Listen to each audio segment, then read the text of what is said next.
Okay, let me make sure. See if we're on. Connecting. Like that. I can work out all the bugs. See if everyone sees us. Are we live? All right, looks like we are live now. Hey, Maurice, can you hear us? Can you see us, Maurice? Let me write to this.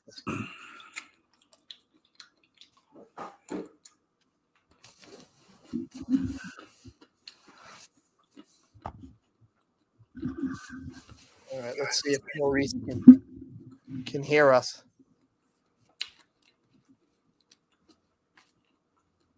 Wait for Dean. Maurice? Who's Maurice? Be on a little bit. I got to find out what fight he wanted to do. I forgot. Oh shit! Let me just ask him. Who's that, Maurice? Yeah, your buddy Maurice is on there. Who is that? I don't know. He's one of your fans. Oh, I thought you were talking about one of the boxers. Oh. Let me see if you can you see us. I just want to make sure we're on. Hey, everybody out. Oh, yes, good. They can see you, champ. We're good to go. Maurice is a fan of yours. Hey, Maurice. Maurice says you owe him. He said you owe him $100, Tim. Maurice wants his money. What did I do? I don't know. You borrowed $100. He said he wants get some peanuts tonight if I punch in the face. You gotta thank Brian for these peanuts because he's the one that let you get them. I brought these. Oh, he hooked you up. Just shut up. Sickening kids these days. Maurice says he's not going to try and collect. You can keep it, Tim. He said send him a set of gloves. He wants boxing gloves. Where the $100 come in at? You don't remember? You needed wine, so you borrowed $100 off of Maurice for wine. Now he said you can send him boxing gloves with your autograph. How did I borrow $100 off of him? I'm just messing with you, Tim. I know. I'm eating peanuts. Well, those mixed nuts or the peanuts? Mixed nuts. Yeah, you gotta have the mixed nuts. We're waiting for Dean and Lyte Burley, everybody. They're slow pokes. I know. Let me call Dean. Siri, call Dean Williams. And then I'll be out of here. Nobody wants to see me. Well, you could come in and out if you want. You the Nobody wants director. to hear my opinion about nothing. I don't know anything. Well, you might know more than some of these fans. Doubt it. I'll tell these people the story about how bad I am. See if Dean answers. Where's the Welsh warrior? You talked to him earlier? Yeah. We talked last night, too. Oh, he's not answering. Where are you at? That's not like him. I don't know. When the last time you talked to him? This morning. You just talked to him and Lyte. You just talked to him. Some friends you have. Those are your friends. Nobody wants to be my friend. They're all your friends. There, Dean. Yeah, Danger. He said, Danger says, you see that, champ? He said he woke up to see you early this morning. That's great. Oh, Danger said that. Yeah. I should tell him the story about how bad of a marketing person I am for you, YouTube person. When Tim took me to Muhammad Ali's camp some months ago. Hey, Joe.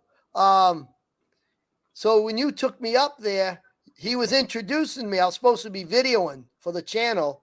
And he introduced me to a guy named Iran Barkley. And I was like, oh, hey, how you doing? I walked away. Craig Houck. I said, oh, how you doing? Whatever. I walked away. Daryl Too Sweet Coley.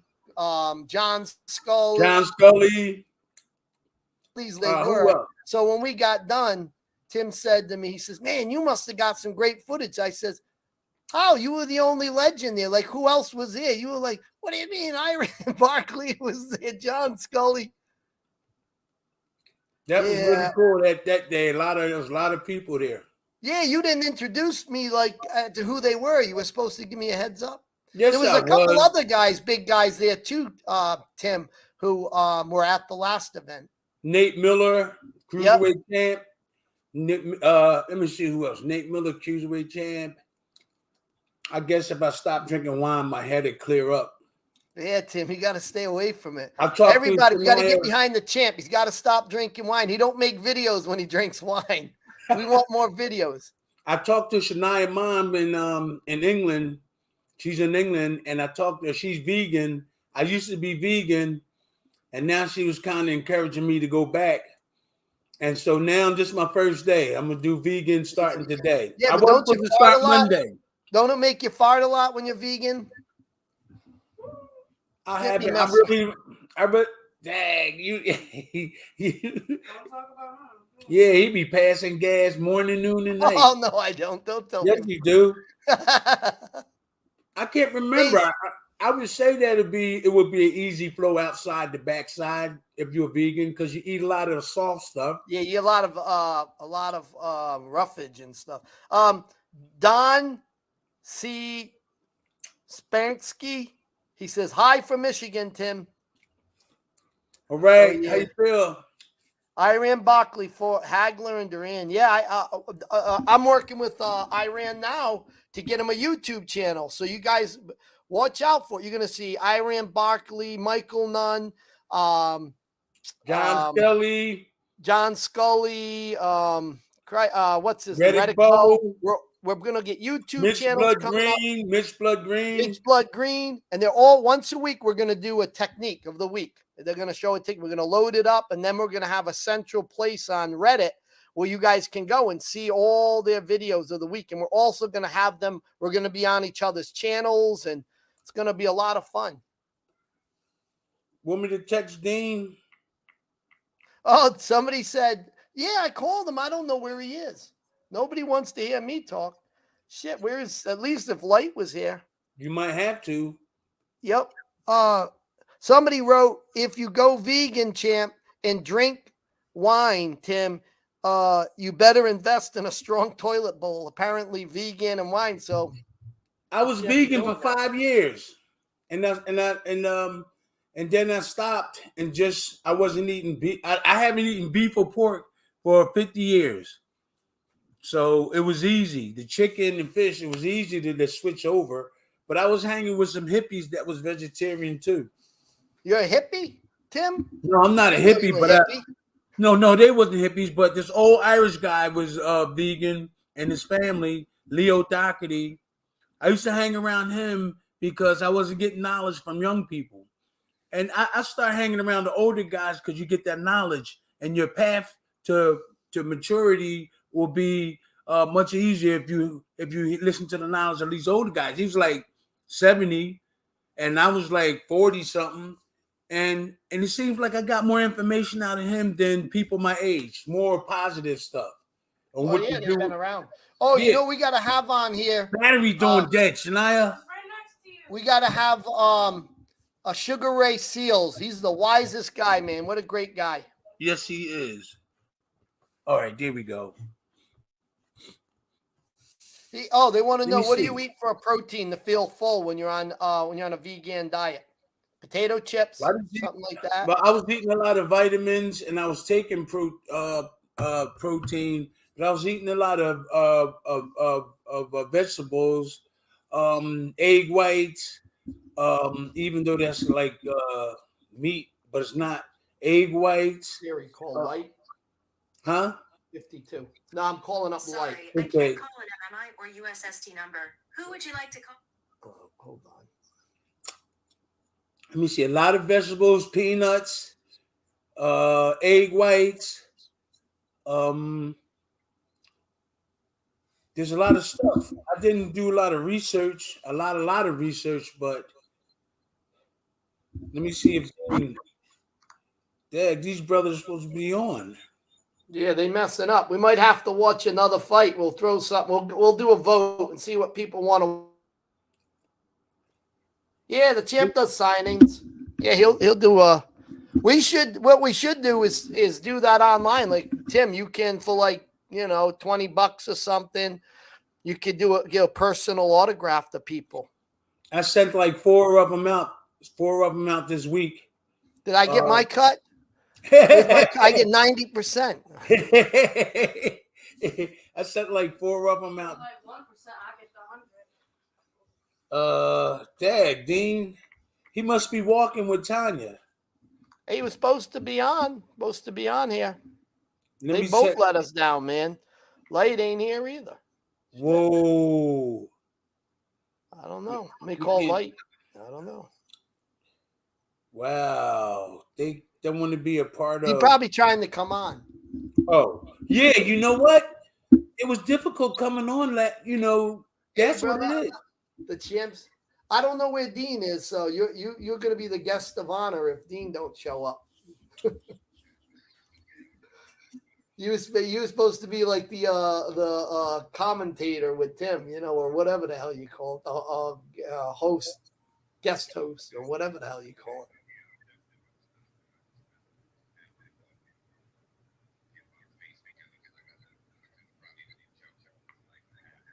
All right, we'll go on to a fight. We'll find a fight. If we don't see Dean in a little bit, we'll grab a fight. I'm getting ready. All right.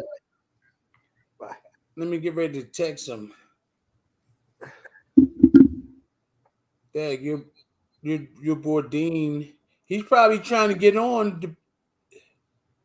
Stick Tim against James Board. If you kill time, you want to see James. Well, that was a fast fight. Real quick.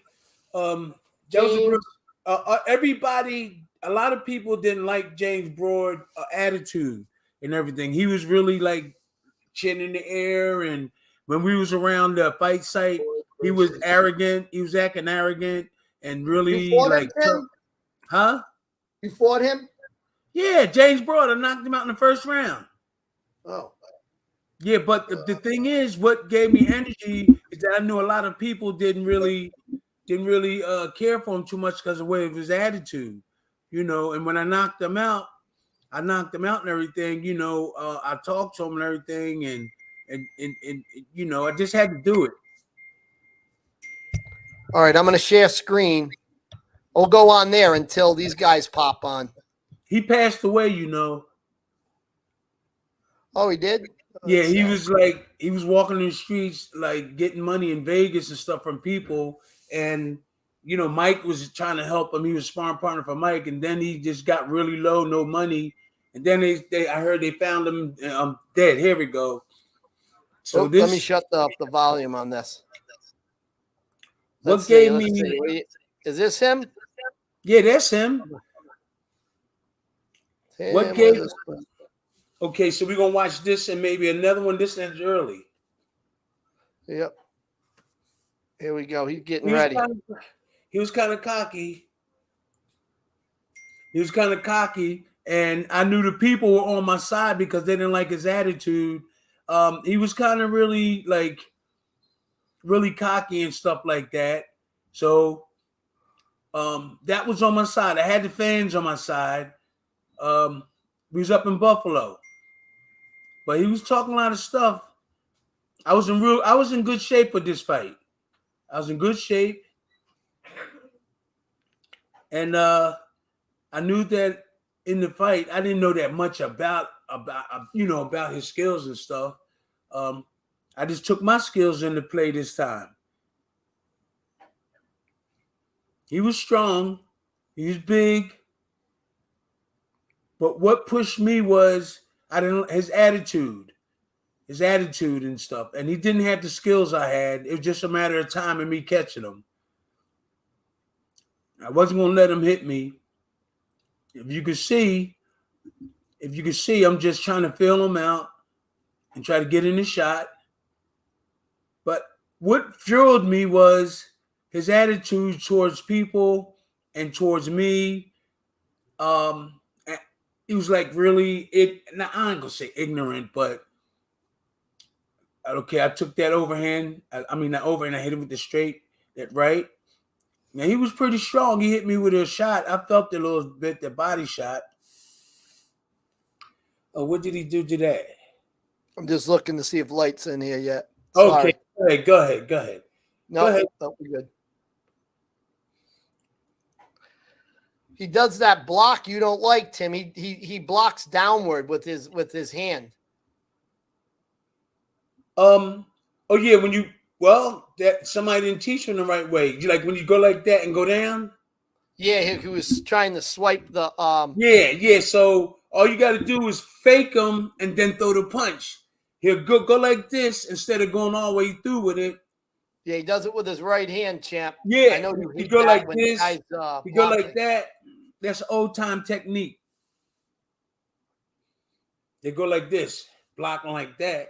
But when you go like that, you're supposed to throw a punch. Don't just do this and stand there. You're going to get hit. Okay, I went to his body.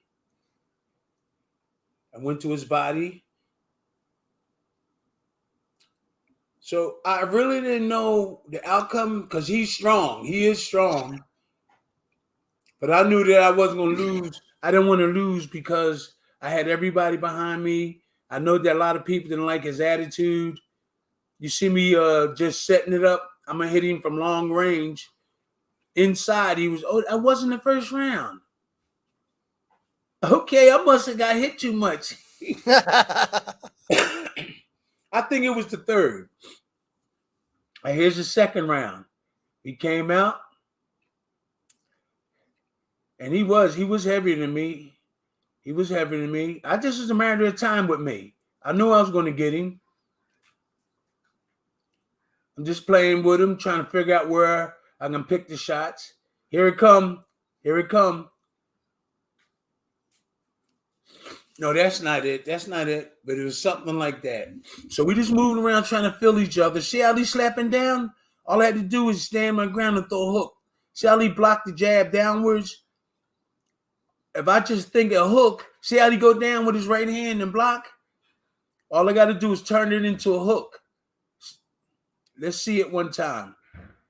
I'd have jabbed and went to the body. Now he got a good shot in there when he do that right hand to the body. Okay, he's not blocking with his right hand. He's not blocking my jab. I didn't realize that then. He's letting the jab hit him. This is most of the boxers should be doing today. Blocking jabs, blocking with the body shots, relaxing, slipping punches. You know, there's a lot of these guys moving around because they don't have defense. Here it comes, boom. Going to the overhand. Then I got it again. That's what took his heart. That little bit of that. You there, champ? Yeah, I'm here. All right. There's just a weird noise. Oops. Now he sparred like he was Tyson Look, sparring. Burley's here. I'm gonna let Lyte in. Okay. Here he is. What's up, champ? What it is, champ? Okay. Terrible Tim on the live. How you doing, man? Yep. I'm going back. Everybody know who I was like, look at that beautiful defense, man. Man, listen. Why they don't have you as one of the greatest defensive fighters ever? It's a damn shame. Your defensive intelligence is ridiculous. Like you were just saying, people don't understand that if you don't control the jab will control you. Exactly. And you controlling the jab like a mug. Like I don't want to curse and mess up the live, but you controlling that thing, man. Beautiful work.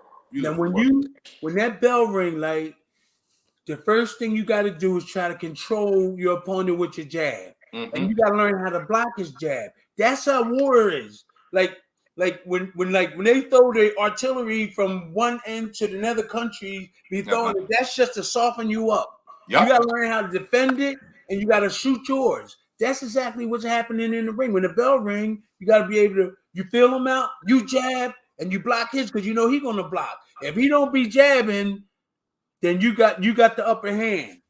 That's right. That's right. To me, that's what determines the fights is that artillery coming out first. Boom. But then you got to block his. And then when you really get warmed up, you gotta go into everything. That's right. So it's this, and then when you get closer, it's this. That's right. Or this, or any way you could do it, you know. So that's what I try to tell them with 52. A lot of guys out there with the 52, they're doing like they're trying to like dance in front of your opponent, and people got mad at me because I was like, you can't pull that off against a real shooter. You know, like your defense has to be situational to what's happening. You ain't just throwing up blocks and hoping something gets caught. Like what you're doing, you can see the buildup to even when you caught the jab and then you went to the body. Oh my God.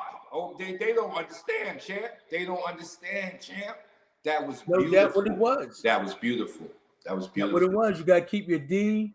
Like I called him up. We was talking about Anthony Joshua. He got Roy Jones. Roy Jones is a different type of boxer who doesn't stand in the pocket that much. He moves a lot and he throws looping punches. Anthony Joshua doesn't need that. Anthony Joshua needs a good jab, good defense, stand there, slip punches right back here, block, slip, good jab, and everything after that he can work. Everything else will come in, all the other punches. But that's all he needs. Yeah, because Roy Jones is a different type of fighter. He bounces, and stuff like that.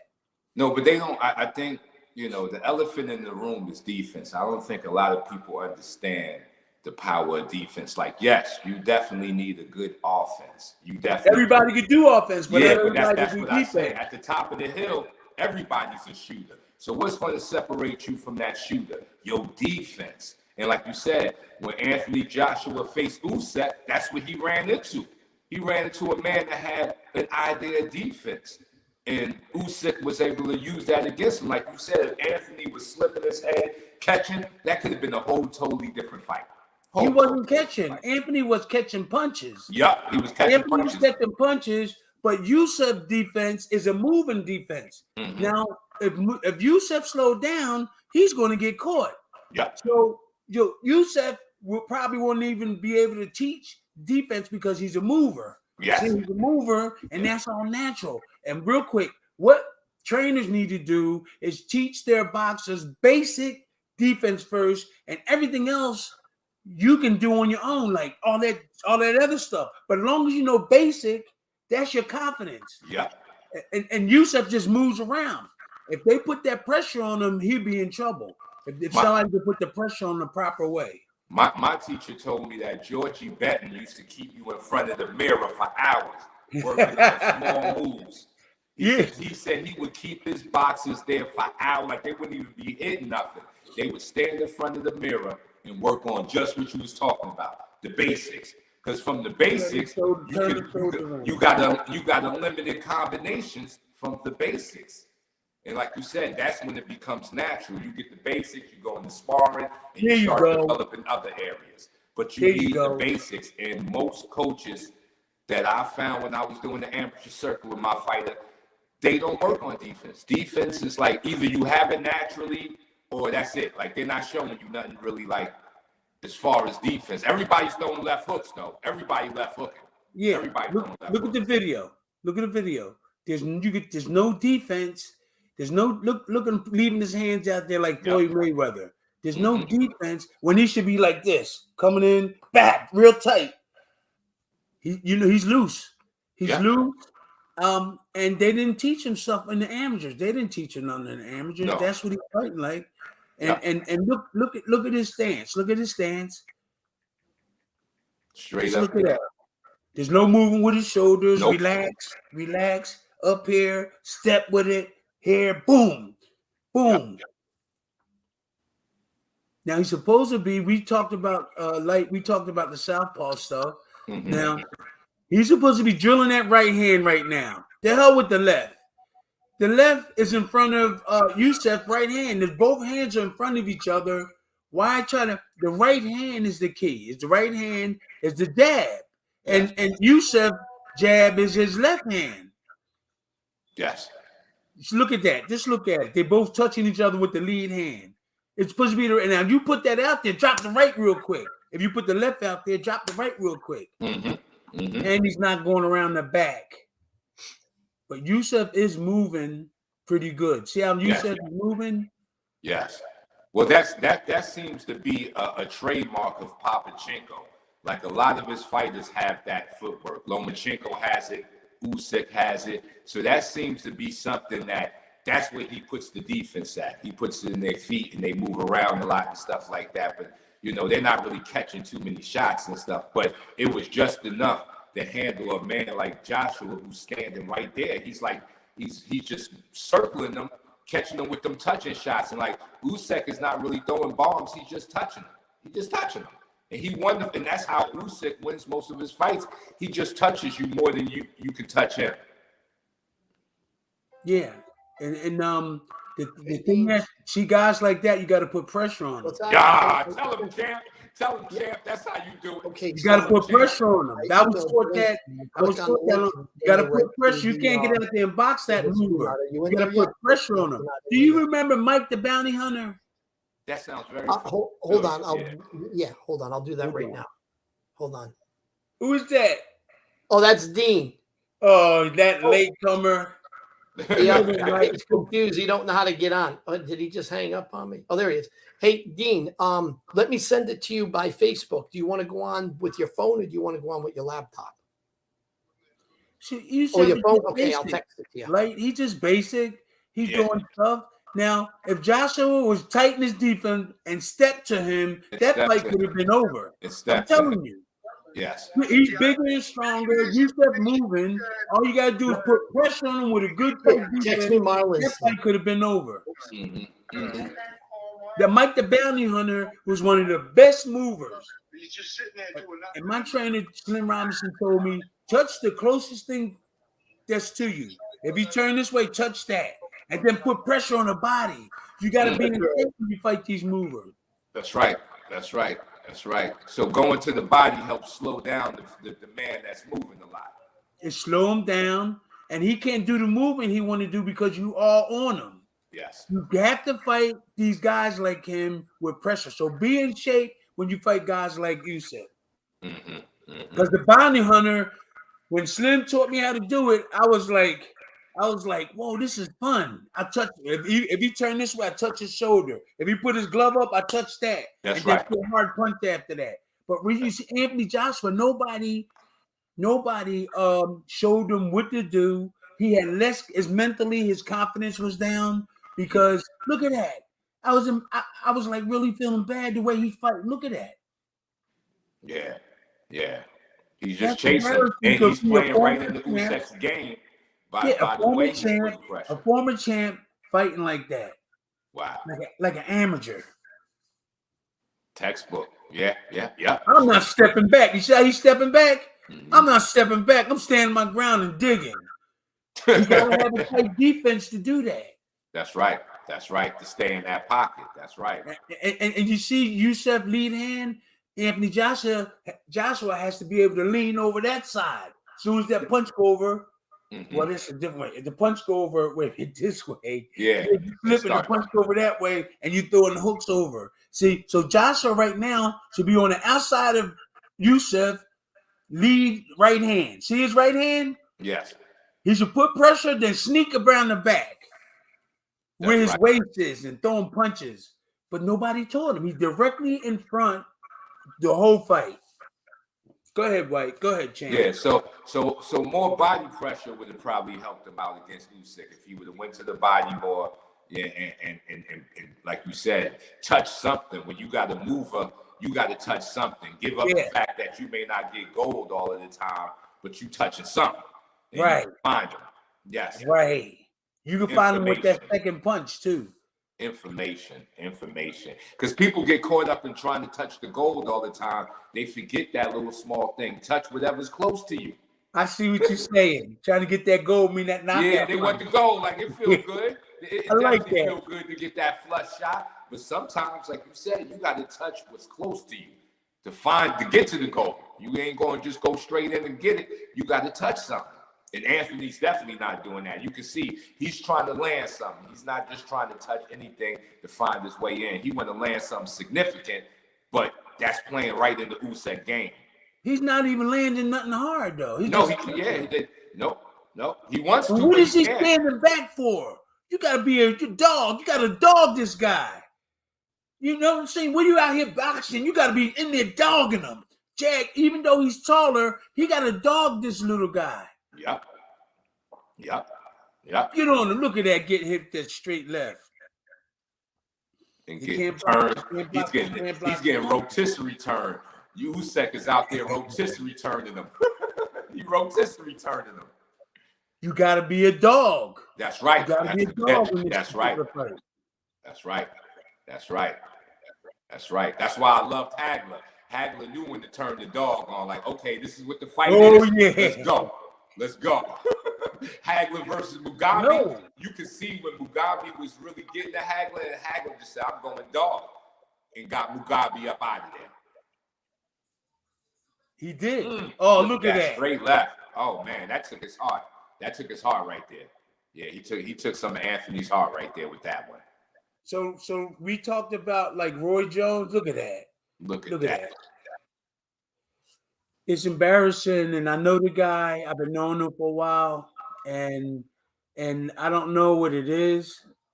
I don't know why he ain't training with you, champ. Like, see, all you got to do is bring me there. You don't have to be in the corner. Let me show you some stuff. I don't know what it is, man. Even with Deontay Wilder, I can't believe it. Even with him, Tyson Fury, I think he was just playing around when he picked Sugar Hill. He just didn't care, or so he just went his own side. Sugar Hill don't. I love the brother, but he don't really know nothing. Wow, I ain't going to lie. When I seen him working with him, not for nothing, he looks like he don't know nothing. But I know with the pads. With the pads, I'm not trying to disrespect the brother. He got a good payday and everything. But when I seen him with the pads, I said, "Whoa!" So Tyson Fury must really love him and want him to be with him, and don't want nobody else to show him nothing. No, I think, like you said, I think Tyson just picked him out of the sake of just having him there. You know, that wasn't like really an add-on. Here he is, the road warrior. Road warriors here, guys. Salute. What's up, champ? What's going on, champ? What's up, brother? Turn that shoulder in a little bit more. Hey, Turn it in like that. Yeah. Turn it in more. Yeah. So there you go. Are you familiar with Dean Williams, the Welsh Road Warrior? No, you've talked about him many times. I heard nothing but great things about you. Yep. So yeah. Go ahead, Dean. Tell them your story. Tell everyone your story. I heard about your accolades. Amen. So what are you guys? What fight you was watching? What fight are you watching? We was watching a little with Tim, right? Well, we just started watching the Usyk thing, and Tim breaking down Usyk and Joshua. But we was talking about he put a video on with Broad, then he put on Usyk, because Anthony Joshua, I guess he's fighting soon too. So we're Lyte disappeared, huh? Oh yeah. I can't stay long. I have to go teach a class right now, so I just stopped. Okay. Say what's up, but I'll be ready for the next one to rock out a little longer. But no problem. I got a young warrior fighting on Saturday, so I want to make sure we get this victory. Whoa, okay. Yeah, man. So salute to the chat. I appreciate you, Mr. Dean. I'm sorry I didn't get a chance to get more of your information. Next time, brother. Next one. Terrible Tim, is always a pleasure. Bryant, you the man. It was a pleasure. I'll be back here soon. Thank you. Thanks. Thank you, White. Yeah, Dean, what's going on? What's going on, champ? How you doing? Just watching the World Cup, like, you know what I'm saying? Just been watching the World Cup, and you know, I'm ready to analyze the fight. I try to get Marlon Starling on here too. Brian just got his information, so I don't know if he's at church or what he's doing right now. But it'd be great to get him on here too, to pick his brain a little bit about whatever we're gonna watch or fight. Yeah, whatever you guys want, I'll throw it on. Hey Tim, you got to give a shout out to your man, the Landlord Harassment Channel. He said, "This is Randy with a fork. Been looking for you. Be careful." He donated $2. Tim, he's about to knock you out again. All right, Randy. Let's give a shout out to Randy. Thank you for coming on and supporting us. Thank you. We really gonna get better and better information for you guys. Me and Dean, the Ross Road Warrior. Yeah. Was Tim's sparring partner? Was Hitman Hearn's sparring partner Larry Holmes? Yeah, who else? Yeah, Dean, actually boxed in Merthyr Tydfil in Wales. That's what I started in 1980 when I was 8 years old, and it kind of just that's where it all began. Just just going in the gym, lost kid, trying to find myself, trying to get some direction, and the boxing helped me. The rest is history. Check me out, Welsh Road Warrior. Check me out on YouTube or Instagram or Facebook. But yeah, Dean Williams, Welsh Road Warrior, has been quite a journey, and I've got to be with champ right there. One of the nicest brothers in the world. One of the nicest brothers in the world. Amen. Amen, champ. Appreciate that. All right, what fight you guys want? What somebody's asking for us to bring Pinklin on? I think I have his contact information. If not, I know Tim does. I got to get hold of him. I don't get have him it. on. I think I got to get him a YouTube channel too. We got to get him up on one. All right, you talk to Pinklin? Yeah, I got him. I don't beautiful. think I have his number. I might. Okay, get him on straight away. Get Pink on. I know Pink. I met with Pink down in Florida, like about, I don't know, maybe, what was it, 10, but it was like 7 years ago. I hung out with Pink. I'd seen him hitting the bag in the gym and just walked up to him and started talking. And it was like Pinklin Thomas was in the gym, like he was getting ready for a fight or something, just killing the bag. It was good. It was good. He was in shape. He was just training hard, and we got a pick together and whatnot. And I haven't talked to him since, but it'd be nice if you can get him on the show. Yeah. Somebody's asking, do you guys want to watch James Toney versus Roy Jones? Do you want to watch that? I know you had an idea, Dean. What was it you wanted to do? A heavyweight fight. A heavyweight would be good. We got a 2-time heavyweight champ in the house right here. No, anyone. We did meet already. We did meet Dean. We can do whatever you want to do. We can any fight. Your fight, any fight. My that Tony and Roy Jones. Because Roy Jones is going to be training Anthony Joshua. And I was saying that might not be the smartest thing to do. So these managers and promoters nowadays not really knowing what they're doing. Back in our day, Dean, they get rid of you or keep you with the team, but get the right person in. And now everybody going for the money. They don't really care. They don't go look and do research to see if there's somebody out there. I'm not down on Roy Jones, but he's a different type of boxer. Right. He's a different type of boxer. Well, he don't stand in that pocket. He moves a lot, and sometimes he does stand there. But is this the Roy Jones fight? This is the fight. Okay. Make sure the quality is good. It's not bad, is it? Let me see what people are saying. So he will probably be teaching Anthony Joshua this here kind of stuff, but Anthony Joshua don't need that right now. Anthony Joshua need his defense tight. This is a good fight. Now he's fighting a hell of a dude, though. He's fighting Tony. So look, see like that. That's because he's leaving his arms out there because you don't have a good defense. Now, I love that brother. I love them both. I love everybody. But look at that. He's leaving his hands out there. I know, because you don't have a good defense. Anthony Joshua needs somebody to teach him defense. Keep his D tight, fire from there, good jab, slipping punches, and stay in that pocket. So Roy Jones been around. He's been in big fights, and people getting fooled by the Hollywood part of it. Like, oh, he's a star, he's a good, and yeah, he's successful. But this is not what Anthony Joshua needs. Look at that. Anthony Joshua don't want it. He want defense, and he want a good jab, a tight defense, so he can throw body shots in close and all that. But they don't know. His management, Dean, and his promoter, they're making good money, and this man's legacy is going down the drain. Right. Yeah. I ain't got a big house and a Rolls Royce, or fought Tyson and made some money. So naturally, they're not going to do that. But I know them guys for a long time. Now you watch his style. And how's he going to help Joshua when he's not really an inside fighter, and he don't counter a lot either. He don't counter a lot. What do you think, Dean?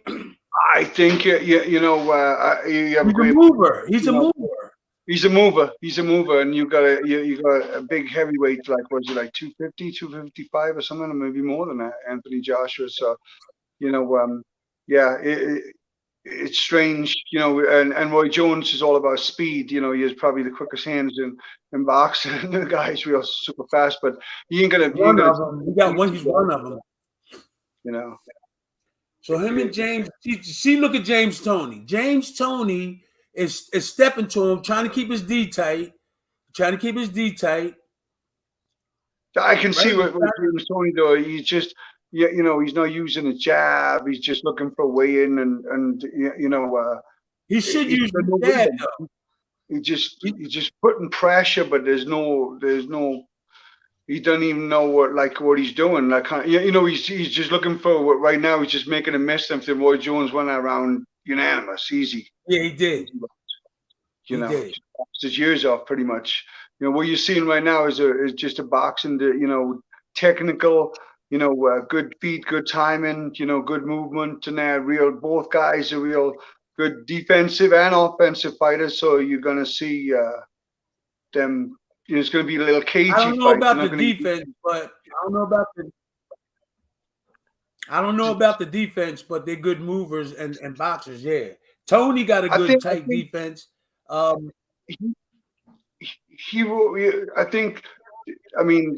know James Toney great. Does the Philly shell like phenomenal. Like you know that champ. Like he goes on one side all the time. Yeah.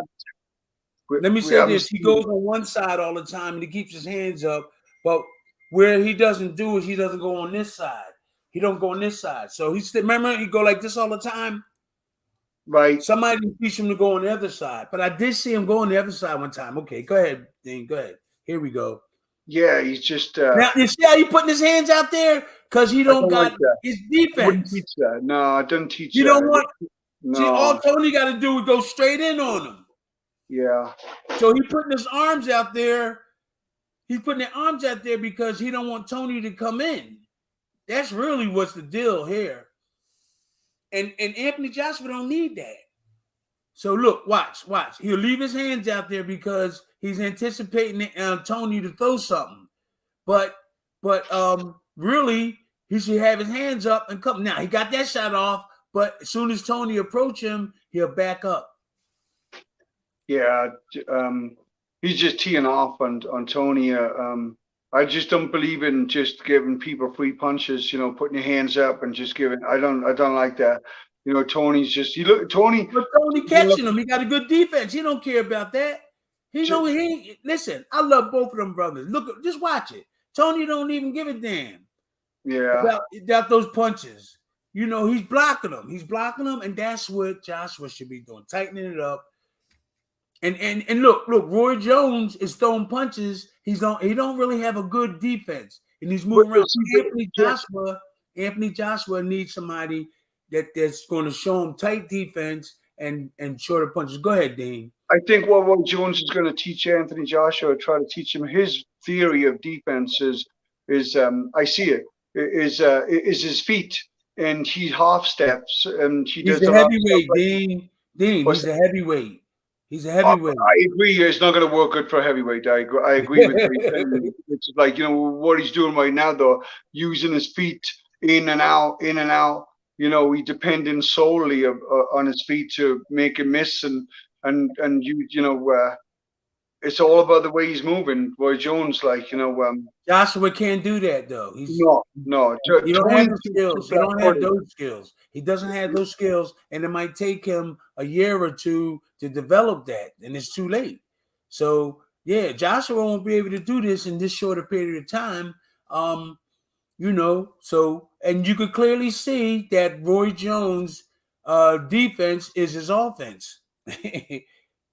you know, it's like I'm seeing with Joshua, you know, with the changing of the trainers, and then I was changing again. The first I heard, champ. It's the first I heard about this. The Roy Yeah, I heard Jones. a couple of days ago. Oh, okay. But yeah, first I heard about it, and now he's changing again right away. But that shows me right there that it's like, you know, he's not comfortable, like, and he's not finding what you know, what he's looking for. But what he really needs is someone to take charge of this. You know, he's looking for all these technical stuff and all this and all that, but he needs to, it's I this. actually think they don't know what they're looking for. And you know, back in our day, the manager and the promoter knew. Like some of those promoters, like Mark Stewart, I talked about it before, a couple other guys. I'm sure that Aram, if they didn't see something right, they either got rid of him, kept him there, or got somebody to replace. I mean, Dennis Rappaport, who was Jerry Cooney, you know him. I know, yeah, Jerry Cooney. And if he didn't like what's going on, they were gone. They were gone, serious. Dennis, he would do, that's the first thing, but it seems like these guys, promoters, they don't really know boxing or concerned about it. You know, you got to be in there too. You got to be in the game that way too. You got to support them that way. Right. And look at the skills. Look at their skills. Well, Anthony Joshua going to be coming in bouncing around like that when he should be standing his ground and getting his opponent out there. Well, you would know about that, champ, like, you know, what a heavyweight should do. I mean, I would want a heavy, if I was going, you know, if you're doing something in life, you know, you want someone, you know, if I was training, I would want someone close to, you know, my weight to understand what I'm doing, whatnot. But Roy Jones does have vast amount of knowledge and whatnot. I'll give him all. You know, he's been doing pretty good. He trained a couple of guys. I don't know who he's really. What's the word I'm looking for? Identity. You haven't really solidified an identity as a trainer. Yeah, I haven't really seen him in a corner consistently with somebody. I know he's been going to camps and just, you know, touching a lot of people, giving them, you know, good advice and whatnot. So I don't know. He's Roy Jones. Because he's Roy Jones. Because he's Roy Jones. Yeah. He jumps in with, you know, he does a lot of stuff that, you know, you would never want you guys to do. Like he lunges in with his punches. And I'm surprised that James Toney didn't capitalize on a lot of that. You know, Toney doesn't look like himself in this fight. He looks like, but I give credit to Roy. He's doing that. Roy is frustrating him. He's moving. He's just. I don't think he's frustrating him. I don't think he's frustrating him. I think it's my opinion. It's just my opinion. I don't think he's frustrating him. Tony's just waiting for the right time to get his boat moving. That's Tony's going to be waiting for the parade to pass him by. That's what he's waiting for, because every round Roy Jones is tallying up points. I tell everybody that. Don't think of it. Don't think of it one punch or one moment. Win all the moments. Don't look for you're not looking for a perfect moment in the ring. Just win all the moments. Like you're trying to set up a certain thing, but in the meantime, when he's trying to set it up, I see what he's trying to do, but when he's trying to set it up, we're behind that jab, you know, and score points, you know, but he's just coming in, getting him in the corner, and then Roy Jones spinning him out, and you know, and start all over again. You know, he's putting pressure on him, but he's not putting no pressure on him by throwing no punches, going to his body. You know, slow down those feet. He should be digging the body. You know, jab into the chest, and he's making him miss, but he's making him pay. Great defense and everything, slipping, sliding, and you know, bobbing and weaving. But he's just not. He's not. Tony look a little sluggish. He does. He looks sluggish, and he just looked like Tony had a tough time making weight. I know that. Like Tony had always had a tough time making weight, and I heard that, you know, from people who trained with him, like Bayless and whatnot, and what, you know. So he looks like he's depleted. He looks like he's already, yeah. You know, before the fight started, so I walked there. I seen him with. You can tell when fighters have sucked it up too much, and you know, and they've left everything in the gym or in the sauna. You know, I'm not taking nothing against Roy. He's a really great boxer. But we talking about in terms of what another boxer need. That shows you how much Anthony Joshua Camp knows. That shows how much, that the team that he has know that they're getting a guy that's very successful, and he's a really nice guy. I hung out with Roy. But I'm only telling the truth. So if some people get the wrong idea and don't like you after you they can make any opinion about me as they want. I'm not going to get upset with them. I'm just going to, just like when we did with Dante Wilder and Malik Scott. If you can say what you want to say about me, I'm gonna shake your hand and say, man, well, thanks. I didn't know that I was doing that wrong, or things that can help you. But he got upset. Yeah, you my dad, blah, blah, blah, blah. And like right here, I'm just telling you what I think. And it's just my opinion. You got a different one.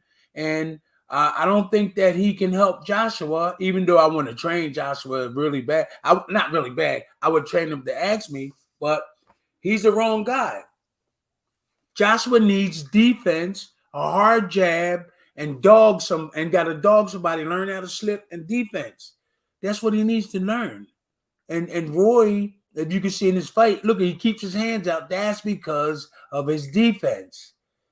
See that? He might want to drop his right hand behind that left hand he's sticking out there, but I really believe he doesn't have a defense where somebody on your stuff and you got to consistently block. He can't do it. He can temporarily block and move, but for a long period of time, like 3 or 4 seconds, he'll be in trouble. Yeah. He has to get out of there. He either got to hold you. Look at it. What I see, champ, is I see, Roy Jones can train whoever, he can train Josh, whatever, but you can't give Joshua, you can train him, anybody can train him, whatever, but you can't give him the main thing. And I think he's starting to lack his heart and desire, and he's not willing to. He was giving up. Real quick. That's because of his knowledge and his defense. He looks mentally confused. That's what makes people give up. When that bell rings and you start whipping on them, if they can't defend that, that would gives up. But if they can defend that, that gives them confidence. Like you don't got defense. If you don't have defense, that's you're gonna lose confidence. Getting hit all the time. So good. That's the only thing I'm saying, Dean. Yeah. But I think that Joshua, I think his best days are behind him, and he don't look like he's going to go out in a shield. He looks like he just don't look like the last fight with Usyk.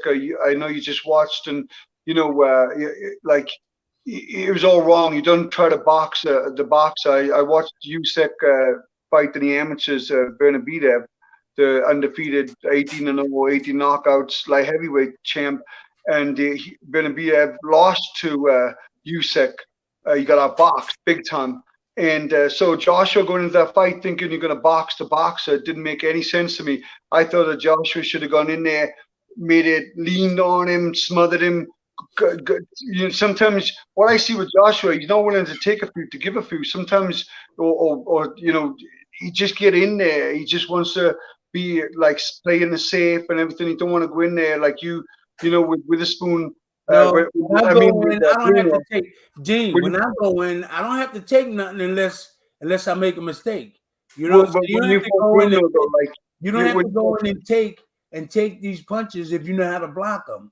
See, so Joshua didn't know how to block them. That's a negative. Roy Jones really don't know how to block punches. His movement is getting them around the way. His movement. I think Joshua's going to be old news soon. When I see a fighter go in there, and I can't relate to them because I go to my shield or whatever. Like I'll just, my nose is hanging off my face or whatever. And I see guys today, they complain about a little twerk of their thumb. Oh, my thumb hurts, so I couldn't fight the 8-round fight or whatever. That's not it. You don't know heart. Undefeated, and you can't fight because you have a broken thumb. No, man. Understand this. Your skills give you confidence. If somebody can't hit you, you got 100% confidence. If you could throw punches, I still believe that Anthony Joshua if he has the if he have the morale to go forward, can do it if they get the right people behind them. Because they keep getting the wrong people, causing him to get downer and downer. I'm not saying Roy is not going to help him, but the bottom line is you get confidence for knowing that you could block somebody's shot. Yeah. You get confidence knowing that if you hit somebody, that's what it's about. He's not finished, really. He's not finished. It's because they don't have somebody to show him the proper stuff to give him the confidence. Go ahead, champ. I just don't see Anthony Joshua being champ again. That's my opinion. I So think I'm a former 2-time heavyweight champ, and I'm 100% saying that I believe he can. They're not getting the right people. only with the right chemistry. I believe he can, but only with the right chemistry. But I don't believe this chemistry is the right chemistry. But that's just my opinion, you know. No, it's okay. What I'm saying is that if they get the right person in there to show them the right stuff, that gives you confidence. If you know you can block somebody's jab, which you couldn't block before, they said, man, oh, he not hit me with that. Oh, then he throw the left hook, boom, oh, I blocked that. Then that's confidence. He's not finished. He just don't have the right people around him. Yeah. That's the bottom line. That's true. I'm telling you, I've been there. I don't know everything, but all he needs. I just want to see a fighter like you don't have nowhere near your heart or ability, because when you were fighting Frank Bruno, and it was a close fight, and you had to kind of pull it out a little bit because you were fighting in London, and there can be decision wise there, but you pulled it out, champ. You went in and you just started. You were willing to go out in the shield, whatever. You pulled it out the bag. I didn't see that way about him. I just don't see that way. I had a trainer that knew his stuff. I had a trainer that taught me tight defense. I had a trainer that gave me confidence.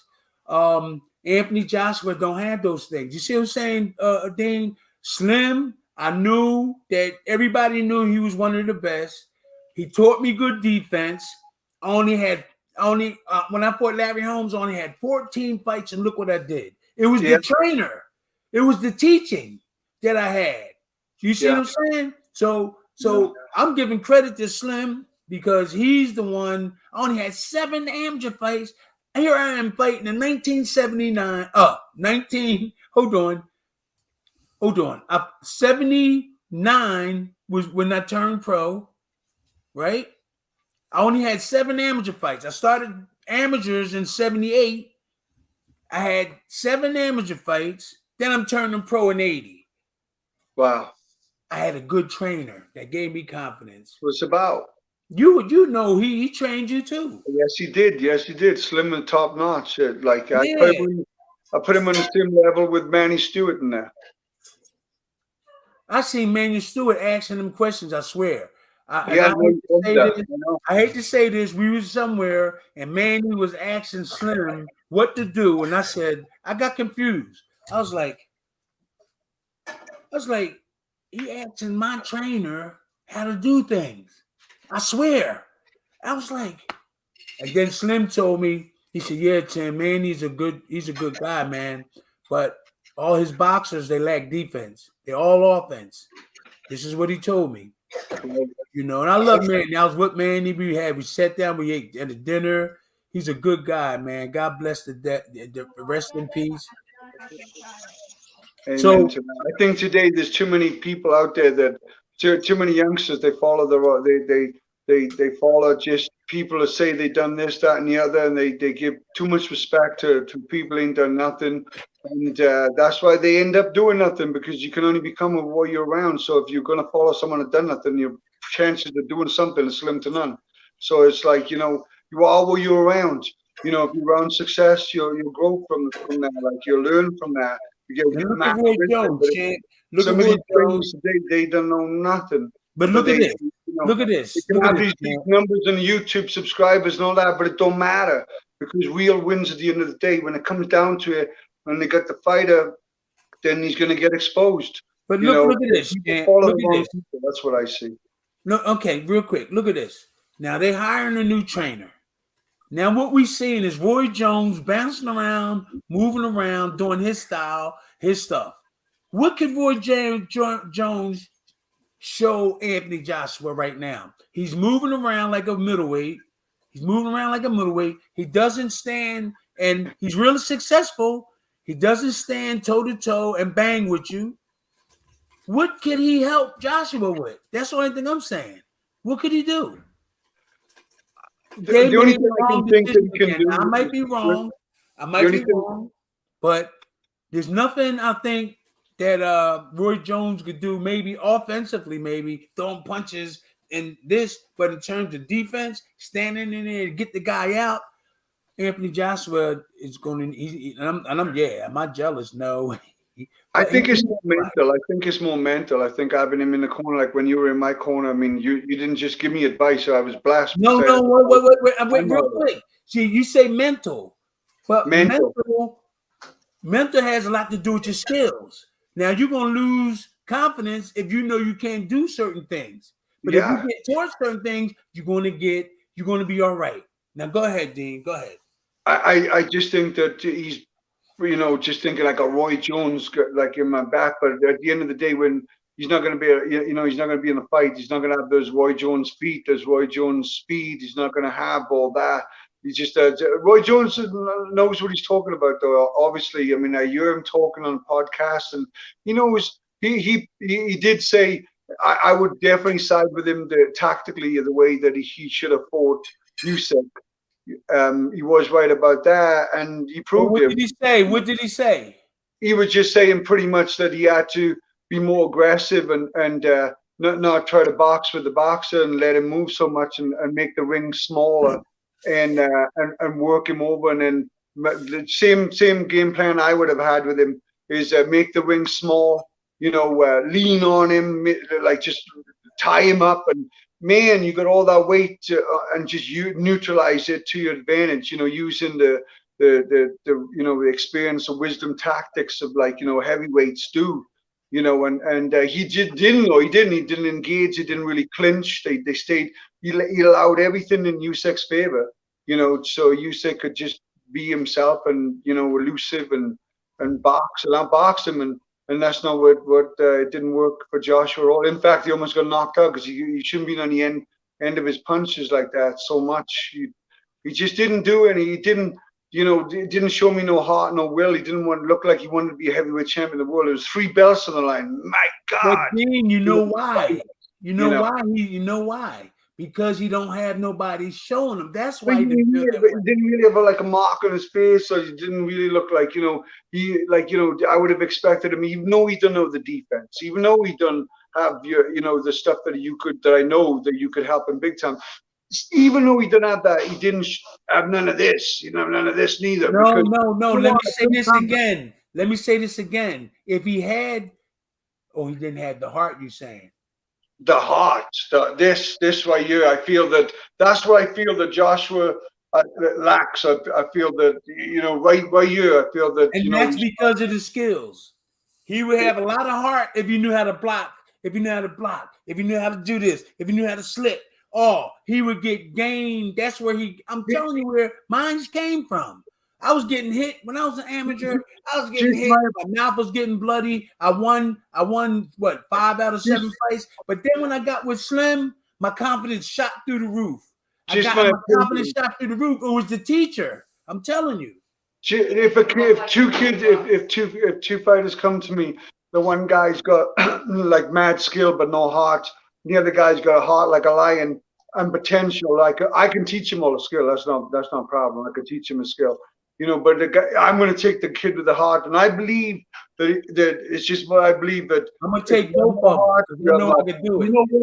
He's not willing to put his boots on and go and fight for anything. He's not willing to go and put his boots on, fight for his country. Willing to put his boots on and fight for himself. He ain't going to go out. He went out there scared. He looked lost, and this is my opinion. I see Joshua not winning, beating none of these guys coming up. These hungry lions. And anybody that fights and don't go out we didn't have no, he wasn't bleeding nothing. So what he didn't show me that he would that he was willing to make sacrifices and that. To me, that shows no heart. That shows that he ain't willing to go out in his shield. He ain't willing just to start winging away, start just flinging and winging and just, you know, he didn't show me that he had any will to win. It looked like he was competing, but he didn't show me that he had that I want to win tonight, that I'm gonna die trying. He didn't have that. It's the lack of skills to really take you down. It takes you down when you know a guy out maneuvering you or outdoing you. That's going to take. You might have heart. No heart. I've seen guys. Next time we got to watch a fight. One of my fights. We got to watch. I fought a guy from Philadelphia. I know you told. You know. I know you know Ron Bodie. Anybody can watch it on my page. Check out my fight on my YouTube channel, Ron Bodie. Great fight. It was scheduled for 6 rounds, and he had a lot of skill. I give him that. He had a lot of skill, but I had a lot of heart. He hit me in the nose, and I was sparring with Larry, champ. I sparred you too, not so long before it, and then I sparred Larry. And you know, hey, everybody knows Larry Holmes. My nose is a little bit weak there from the jabs and whatnot, and went into the fight. And first friggin' punch he hit me with, the first jab, he broke my nose, and my nose totally collapsed. I couldn't breathe out of neither nostril from the first round in the first minute, like literally. And I could have got back to the corner. I was choking on my blood, on my own blood, and I couldn't breathe at all. My septum didn't just go one nostril. It was like this. It was like it was totally, and so I had no air coming up my nose, and I went on and I fought my heart out, and I won the fight. But I lost the decision. But I lost the decision in the last round. We clashed heads, and just a little bit of a head, but it wasn't much of a cut. And I wasn't the promoter's fighter and everything, so they quick ran up and they said, "Oh!" They went to the scorecards. I was winning every round on the scorecards, and they stopped the fight after I couldn't breathe out of my nose for 5 rounds. But that's hard. Joshua couldn't last 10 seconds with me in my life and put my boots on. And anybody can look me up, and I think they know what I'm talking about. Well, Joshua had everything handed to him. He grew up over there. He does everything with the promoter. Everything's handed for him. Like these guys on a silver plate, and they still can't deliver. These guys, they got stuff easy for them, and they still can't fight. I know heavyweights down in Florida, undefeated. They had a promoter getting a big salary, giving them too much. They didn't make the big. They're not there yet. They're not there. You give these guys too much, and they already think that they're movie stars going on the beach. Guy was 8-0. He went into the fight. It didn't show any signs of hurting his hand. After the fight, I said to him, "What happened?" He's like, "Oh, I broke my thumb, and I couldn't feel my." Where was the heart? You could shoot me in my right shoulder. I'll fight with my left. Yeah, and Dean served in 2 militaries, right, Dean? Well, I understand that. That's right. I'll be willing. You know, when I get in the ring, I'm willing to die. You know what I'm saying? I might not have had the success or gone. You know, I fought Kessler. I went there by myself. You know what I'm saying? I was in the army, and they offered me, more money to go by myself. You know, this is scammy, dirty side of boxing. Didn't want me to go with a trainer. I know Champ knows this about going over to Denmark and all that. We know what it's like. They had me come over there in just 2 days. 2 days from the United States. I'm not going to prepare for a fight in 2 days. My body's not going to acclimate. You know, you need 2 weeks to fight in Europe. And then when you go to Europe, you stay up all night and you don't go to bed till after 9 o'clock.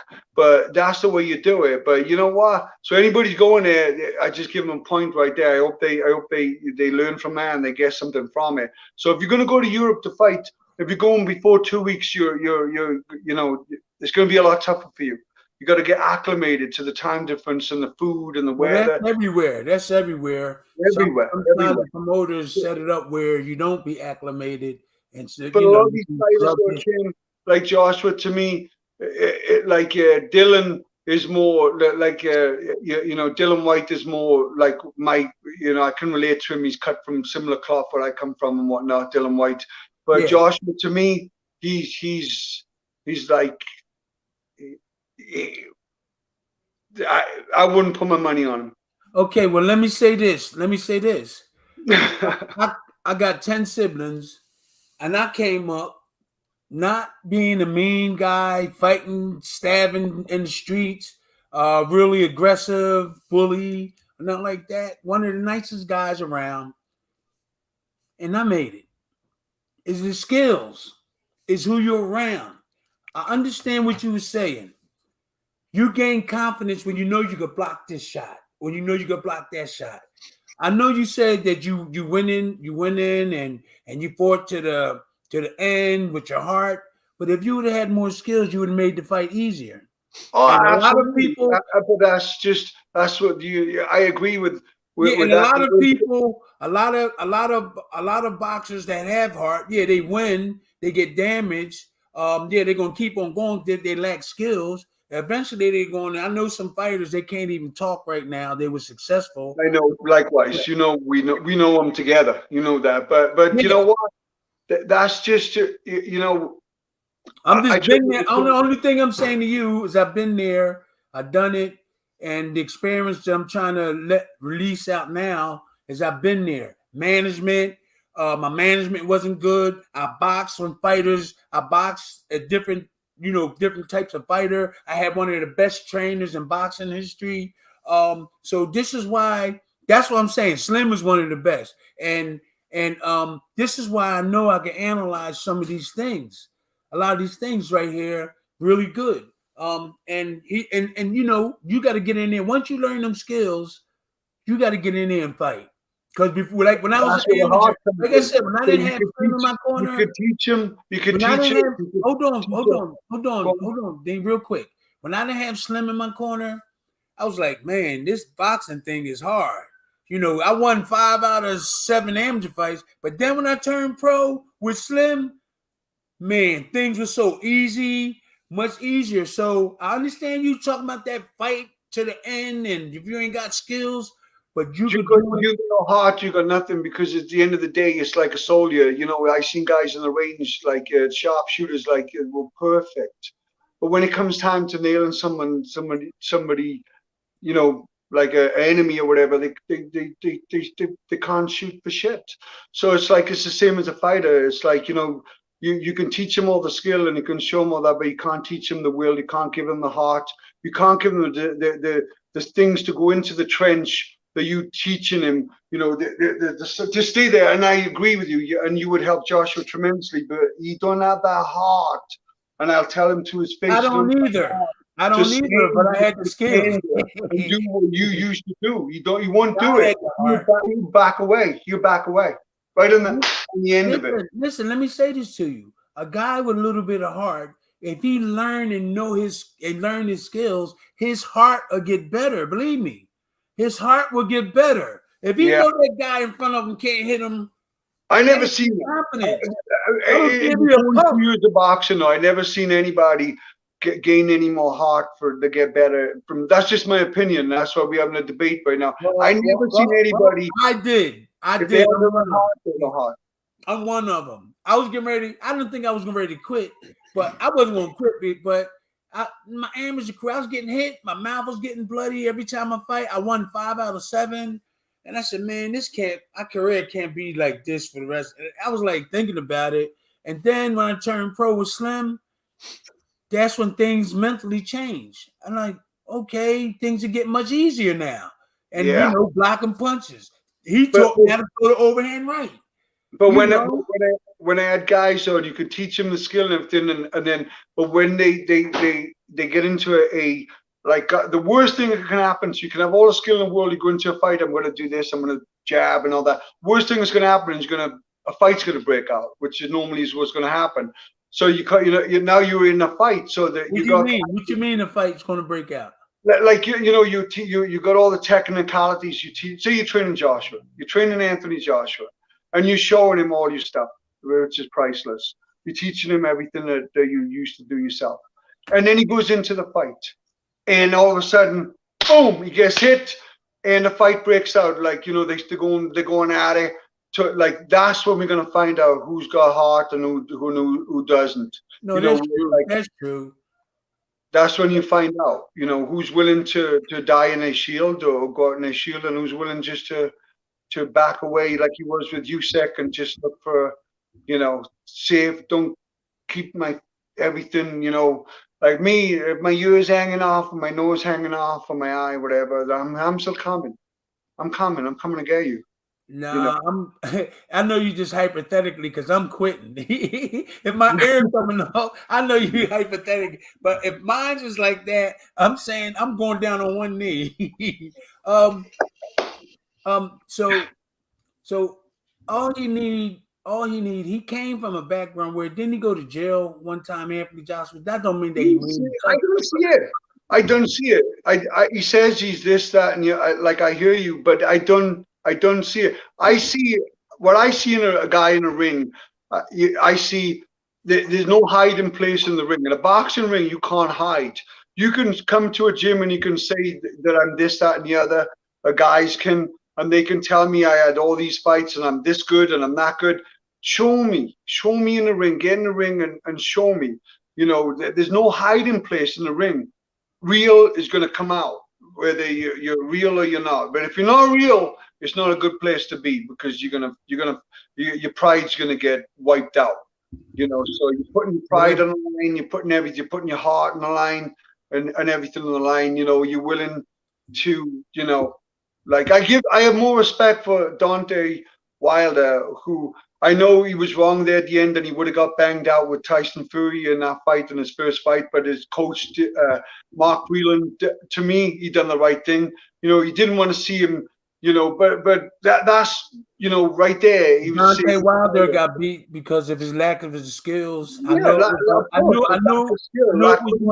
knew it was going to happen sooner or later. Those fights, though, where he tried. Like he shows so much heart. He has so much. I see it. He gets emotional. He's emotional. I see Joshua. To me, he's like, you know, he's like a rich guy. Like it's like he's untouched or something. I don't know. That's just my opinion, though. You know, like if you know, I just know. That's what I see as him as a fighter. I had a lot of respect for him in the beginning when he was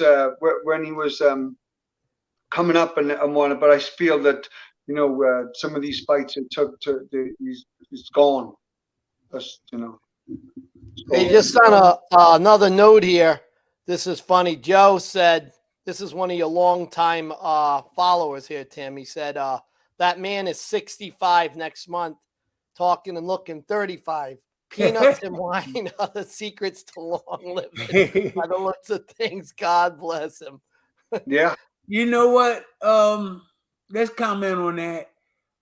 Oh God, I just been good all my life. I wanted my mom to be proud of me, so I just didn't want to. Yeah, so I think that you know everything I went through, it was my mom. Not, you know, I want her to. I want to be nice to people. I do get angry a lot sometimes, but I just wanted to be, you know, nice and cool and calm. Yeah. Am I still on it? Huh? Odin got kicked out. He did? So you know, he's back. He's back. No, he didn't. He's not back. But I'll bring him back when he pops back in. Let me hold the fight. Well, they can hear. Oh, you're gonna hold the fight? Okay. Yeah. So we, you know, fighting has something to do with a lot to do with heart. But when you got skills, your heart can go down. If you could block punches, knowing that you really. Here he is. He's back.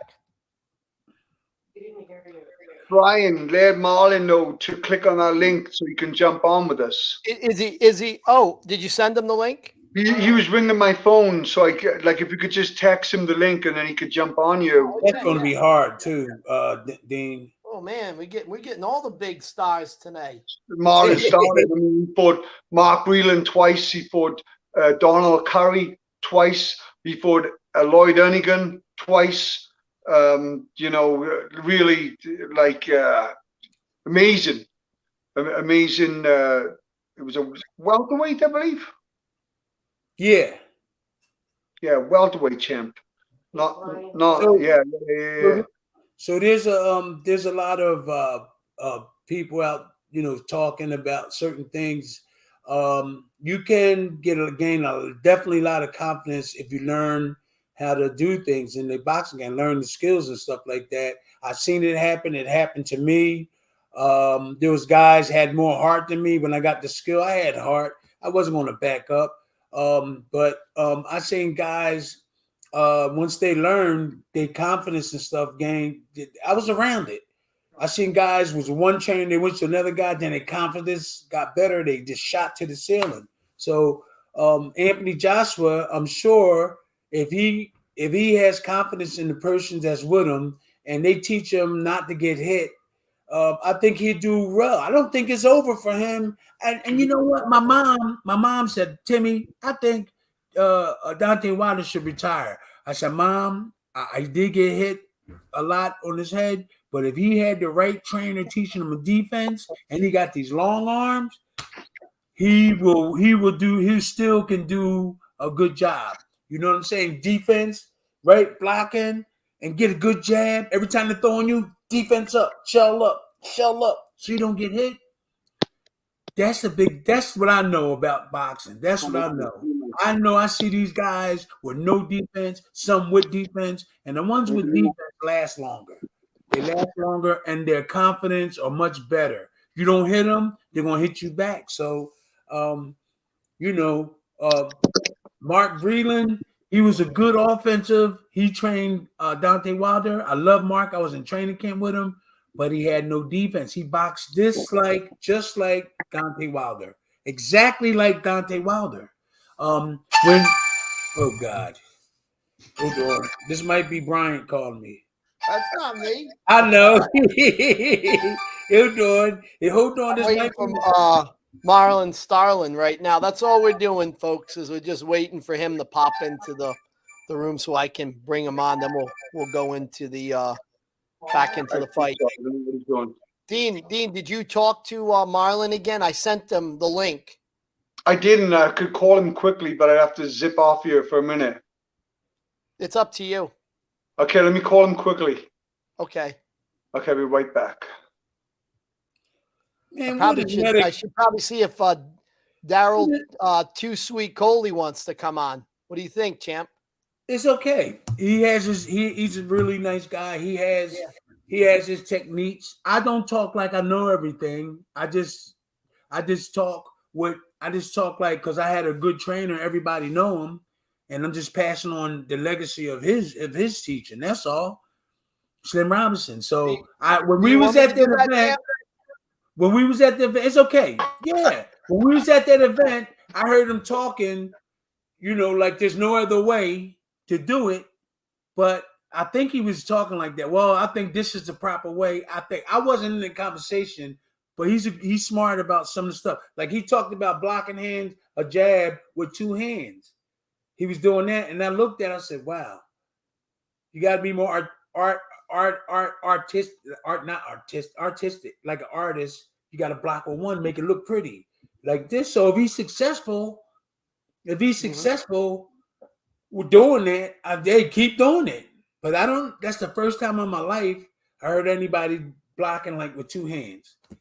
But he's a good guy, and he's knowledgeable of some things and stuff. And I think him and Marlon were debating about that. Like about how to stop the jab. It was really it was a couple other people there too, and I thought it was kind of awkward, Brian. I thought it was kind of how you want to do that when you could do it with one and go like so you go like this and throw it like that. Well, if you stopping punches like this, keep on doing it.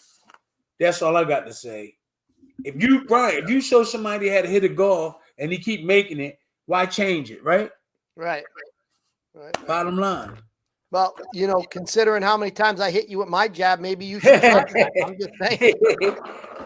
So would Dean try to get some people on? Marlon Starling. We're going to bring him on. I don't know if anybody in here who's familiar with him. I also reached out to Daryl Too Sweet to see if he wanted to come on. Who? Daryl Too Sweet Coley. Now, we'll get Reddick Bow on next time, Tim. I just have to give advance notice. Iran Barkley, I could get him on. We just got to do a test run with them because they're kind of, new to the technology. So, listen, a guy that don't have heart, if you knew how to block. Tim, let me read some of the the texts here from all these people. Okay. The one guy, I told you, it was funny. He said your secret to staying young is drinking all that wine and eating peanuts. Hey, I don't. I don't drink no whole lot of wine. Just 3 glasses every couple of days. 3 gallons every day. No. Well, I'm not drinking for like 10 days now. Here we go. British fan here. Watched. This is Diggler TC. I watched Tim when he fought Frank Bruno. The media over here gave Tim no chance because he looked sort of unfit, but he battered Bruno. Been a fan of Tim ever since. Yeah, they did beat you up a little bit, right, about your weight. Yeah, but the thing is, they don't say nothing about Tyson Fury and his fat handles. I love Tyson Fury. They didn't say, I didn't even look out of shape. I just was heavy. That's all. That's just because Tyson Fury, that's what he comes off with first. He told what's his name, Kolechko, look, a fat man beat you. Like he wears that label. He don't care. My own commentators in America was criticizing me. Oh, hey, here's Bruce. Bruce is got COVID, everybody. So wish him good luck and bless you, brother. That's why Bruce is on the show right now. Can't wait till you come back. Oh, sorry, DJ. I'm putting the heat on Tim here. No, putting the heat on me about what? Yeah, just picking on you. Nah, I know. Tim's afraid of me. He won't get in the ring with me. Hey, I don't know everything, but I know enough. You know enough to knock me out with one punch, champ. I know that. Yeah. I ain't doing that. You know, I know a lot.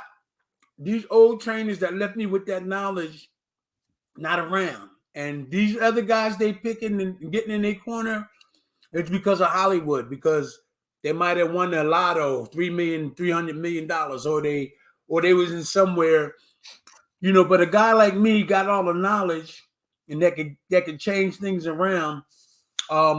They probably, Roy Jones been out there. He just got finished doing an exhibition with Mike Tyson.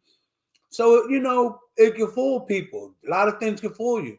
The real thing is that you got to go look for these former people that know what they're doing. And there's still some out there. I'm one of them. Oh, no. Oh, Bruce says, yeah. Yeah, you know, Bruce said he probably got the COVID in Pennsylvania. Well, I'll be honest with you, Tim. You weren't feeling too good, and you all up in Bruce's face. You were trying to keep a distance for everybody, but you were talking and talking. So maybe I don't know. Maybe it came from you. He got that recently. He recently got that. Oh, here he is. We got Dean back. The Welsh Road Warrior. I don't know. Is your mic working, Dean? I can't hear you. Your mic. Can't hear you, Dean. Nope. Your mic isn't working. It's not muted. Okay. There you are. You're coming back. Can you hear me now? Yeah, turn it up. Can you hear me? Is he coming on? He's Marlon? on. Marlon, right? Isn't it Marlon? That's how you say it. Yo, it's hard to get on with this technique. This way. Shania had to do it. She knew how to do it. What's that? Getting on through this way. Yeah. I'm not in. Yeah, I'm on the show. I'm just waiting for Marlon to come on. Tim, somebody wants to know, Did you see Jermaine Franklin versus Dylan White last night? Jermaine looked well schooled, but I saw after in terrible shape. His coach is Jesse Addison. Very interesting. I saw some of the posts. I saw some of the post stuff, but I didn't see none of that. None of that. Dylan White, I was with him in England. He has a heart big as the world. He was right there. He has Dylan White Dylan White has a big heart, you know, and he can use a little tightening up himself. He can use a little tightening up himself. Dylan White. That uppercut, he just got hit with it 3 times, but somebody should have been looking out for it. Somebody should have been looking out for that uppercut. I've been with Dylan White. He's got plenty of heart and power. All he needed for somebody to just show him some things. And I keep saying over and over again, they lack, a lot of boxers lack. Oh, here we go. Things. It looks like Marlon is here. Marlon, hey. What's up, champ? Here we go. We got another legend in the house, everybody. What's up, champ? Oh, now we got the Welsh Road Warrior. I better get out of here, man. There's no room for yes, it is. for me. I gotta let me let Dean is in, Marlon's in. There you go, everyone. You all right? You all right, Brian? Nobody wants to see me. Mike? I'm a legend of nothing. I know you are. You can tell us about the comments too. So Brian's Marlon. What's up, Marlon? We didn't see. I don't know. What's up, Marlon? Oh, maybe they're having some. Hey, Marlon. Oh, they gone. Oh, we got him back in the thing. He's got a little lag. That's what it is. What's he gonna do? His internet slow. His internet. It looks like he's having some he better talk problems. to Tanya. He better talk to Tanya if his internet's slow. You know what I mean, Dean? I do. Dag, what happened to him? Pop back in. Huh? Let's see if we can get him back in. It looks like he was just having some connection problems. Let me I'll let him know. Just get a Marlon Starling fight when he comes back on too. It's something, and let him, definitely. You love that. You know, this is whoever. If anybody's watching this, waiting Here for. He is. Is he back? He's back. Marlon, can you see us? Okay. Do you see me? Yes, we can, my friend. Huh? Yeah. Yes, we can. We can see you. Your face is up on there, right?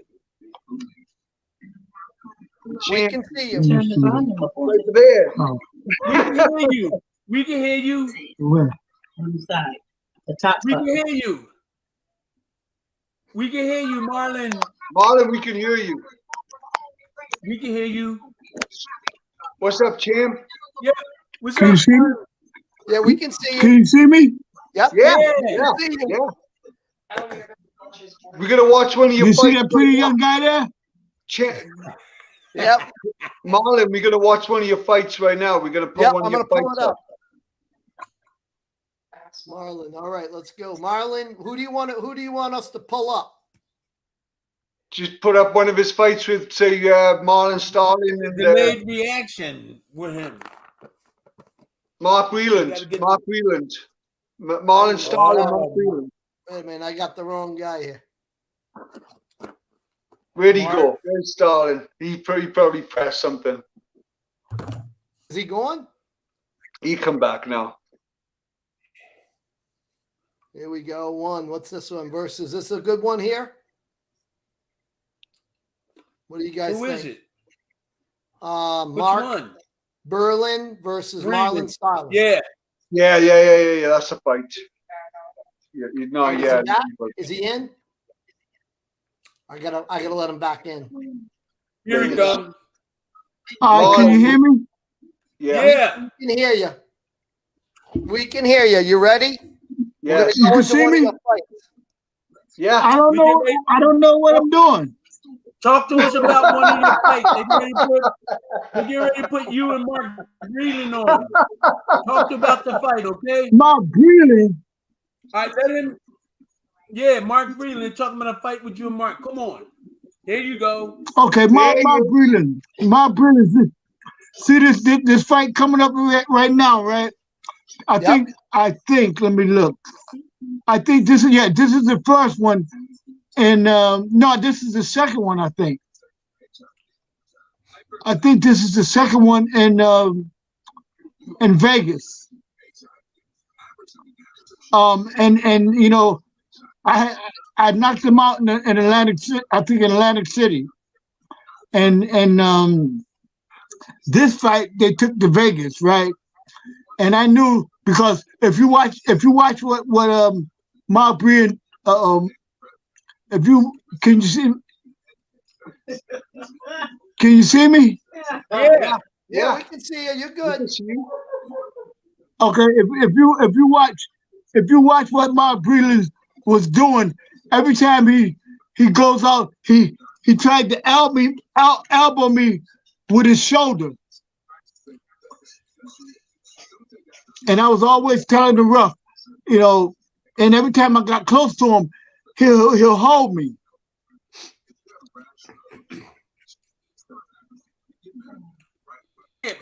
He fights just like Dante Wilder. You're right. You're absolutely right. You're absolutely right. He fought that fight. Mark Breland fought that fight. He fought that fight just like Dante Wilder. It looks like he's trying to imitate Tommy. And like I said, this was I was in training camp with him. I was in training camp with him, champ. But see, you know what? But you know what happened? See, I went to Tommy Hearn's training camp for the second Leonard fight, and I roughed him up pretty good. You roughed Tommy up, and they sent me home. Who did you rough up? Say it again for me. Tommy. Who did you rough up? Tommy. Tommy Hearns. Whoa. All right. Go ahead, champ. Keep talking. Keep talking, Marlon. What I lost the screen a little bit. Marlon, what are you looking to do here with to get past that jab? Yeah. How did you get past his jab? Hold on. How'd you get past his jab, Marlon? How'd you get past? You get past his jab. I see that, but how'd you? What tactics do you think? What are you thinking to do right now? Mark Breland. Well, see, Mark Breland was a tall. I think he's got some connection issues. Yeah, he got connection problems. You got the height, you got the reach on you, champ. Yeah, I was with Mark Breeden and training with him. All he has is a right hand and a good jab. And you can tell that it caught up with him in terms of his fights was building up. And then when he got with the right guy, he needed defense. So that's what happens. You get to a certain level, and then you'll need some help. He didn't get the help. He depends on his right have hand. To bring him back in. Okay, he depends on his right hand all the time. And he got a good right hand. Dean. Yeah. I held the pads with him. He got a hard right hand. Wow, you could see it. There would be those long rangy guys. No defense. Right.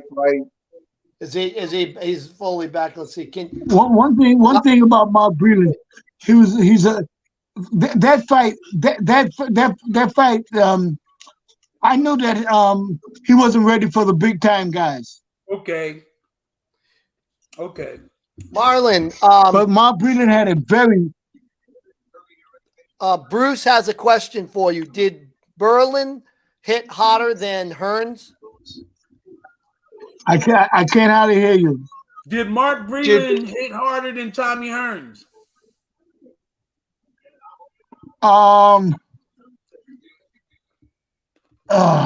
No.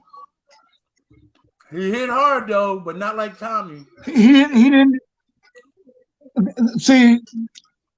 Both of them had very good right hands, and the idea to that was don't stand in front of them. Or keep your hands. That's what I did.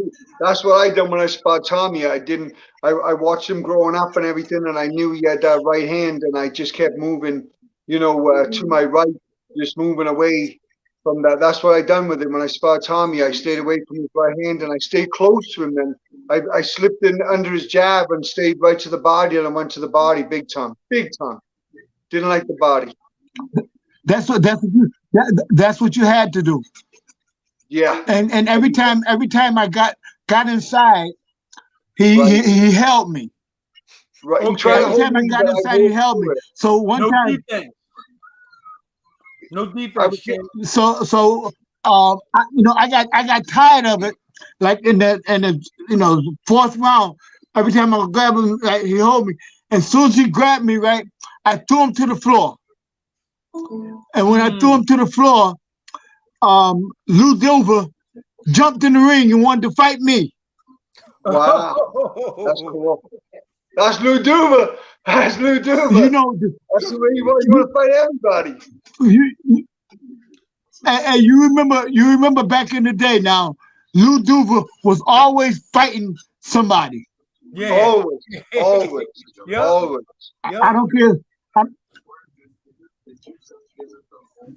Always.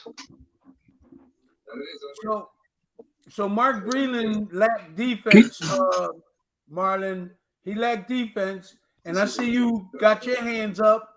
You got your hands up, and you putting pressure on him. I think that took a lot out of him too. He had no defense, and when you was hitting him, he didn't want that. He didn't want that. Oh, you threw him down. There you go. Tell us about that.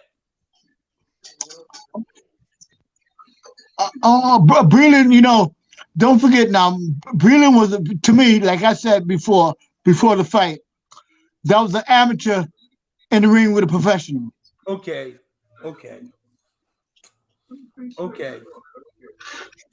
I can understand that one. I hear what you at that time. Marlon, I love how you keep your hands up. Tim with us, champ. What do you Guess think what? Guess what? Go on. Guess what? I loved it too. Yeah. Hey, that's what I like. See, you got to keep your hands up. Boxing is offense and defense. And Mark Breland, I love him. He was all offense and no defense. They're 50-50. It's got to be right down the middle. Every action is a reaction, so you gotta do something. Like, yeah, those hands up. See, the idea was fighting Mark Breland. You couldn't be if you were going to be close, you had to be close, and if you're going to be away, you had to be away. You can't fight him at his range.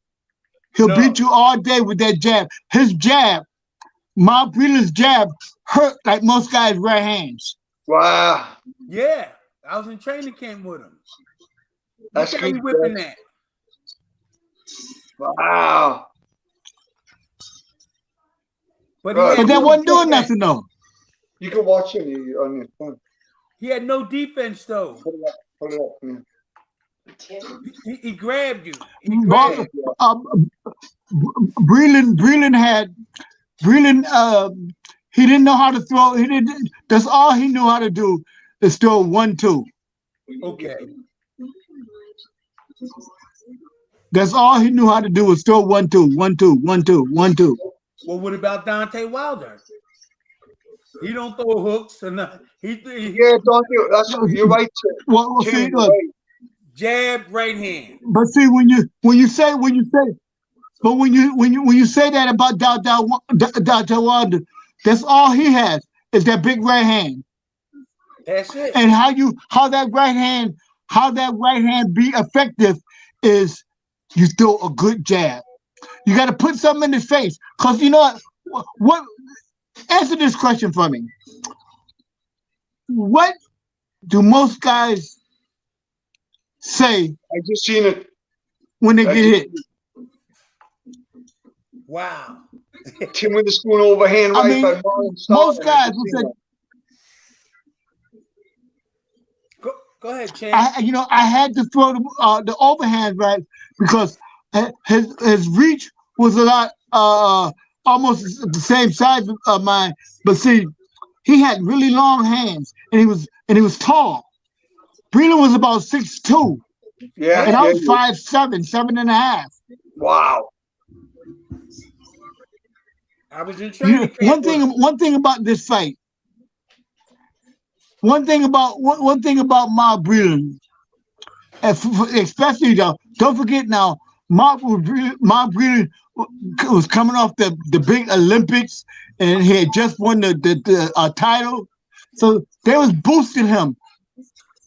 And when you get, I was a Roberto Duran guy. And when you get in that ring, answer this question for me.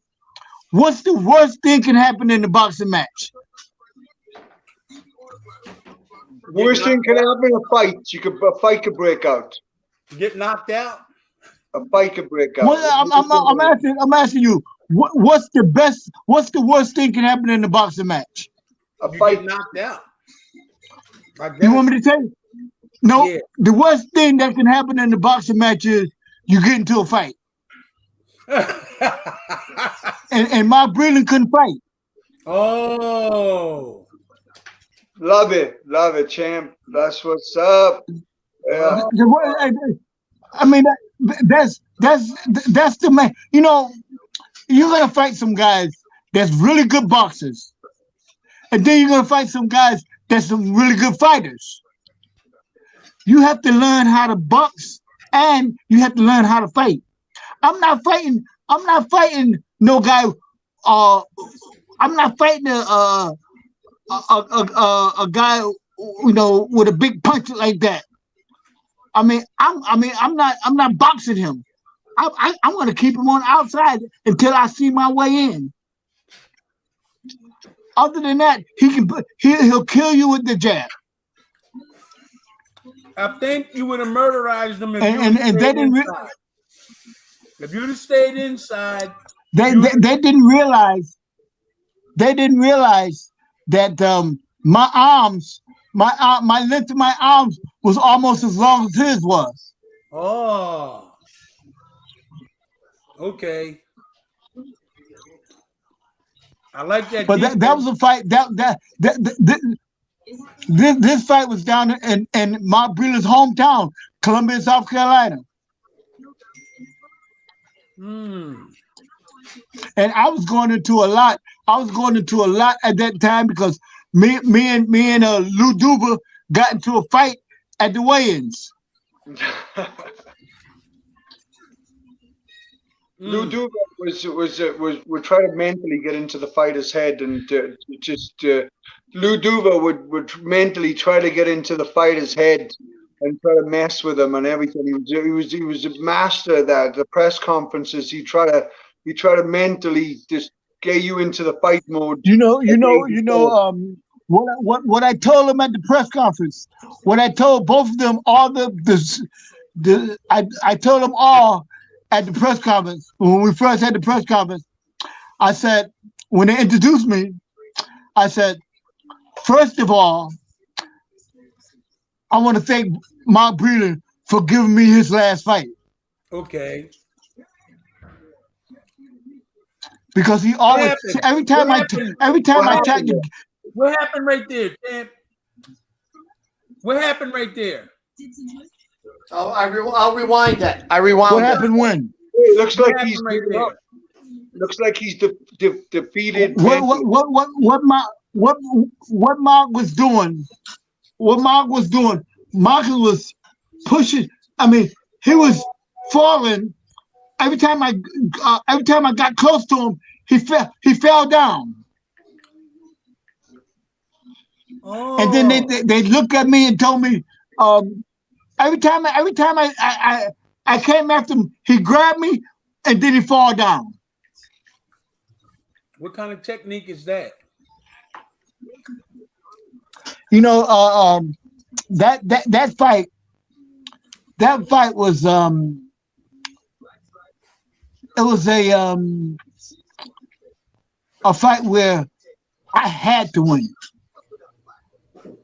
And it was like Marlon Starling's boxing career would be over if he didn't win this fight. Wow. And don't forget, Mark Breland was the Olympic champion. He was undefeated.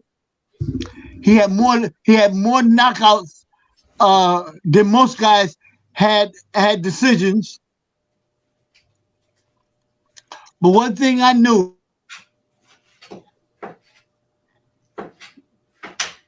No, it went up. He's a real nice guy, Mark Breland. He is. I've never met him. I look forward to meeting him one day. I was I've in never met training him. camp. I was in training camp with him, Dean. He's a nice guy. If you say he's a nice guy, he's a nice guy, Jim. No doubt. No doubt. Dag, his camera keep cutting off. Yeah, I think he has trouble with his internet. Maybe his internet service. Maybe is not. I think we definitely have to put Tanya onto that one.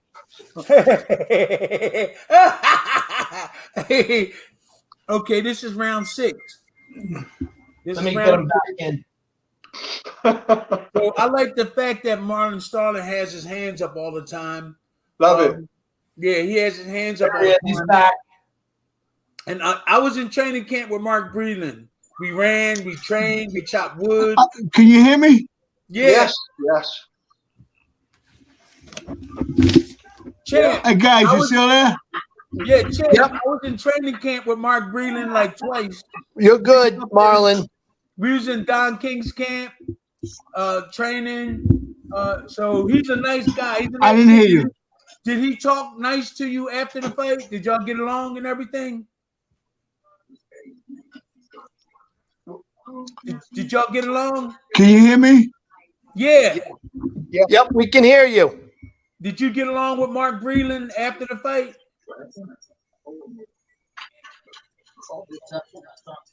Did you get along with Mark Breland after the fight? He's a nice guy. Champ Starling. Yeah.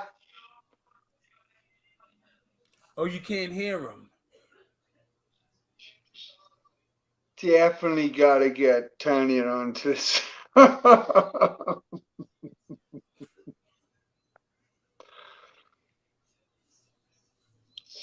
He's just gotta hit the mic. He hit the mic. He must have knocked his mic off. Oh, let me text him. His mic is off. He knocked his mic off. When he went back on, he probably because it's right down there on the left-hand side. Yeah, he muted it. He muted his mic. He muted his mic. Yeah, I have it right here on the thing. He muted it. Hold on, let me see. Your mic. Unmute mic. Just wait. The mic.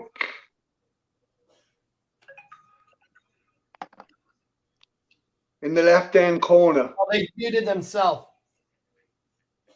I'm writing to him. Yeah, he just bumped it. He probably hit it with his finger.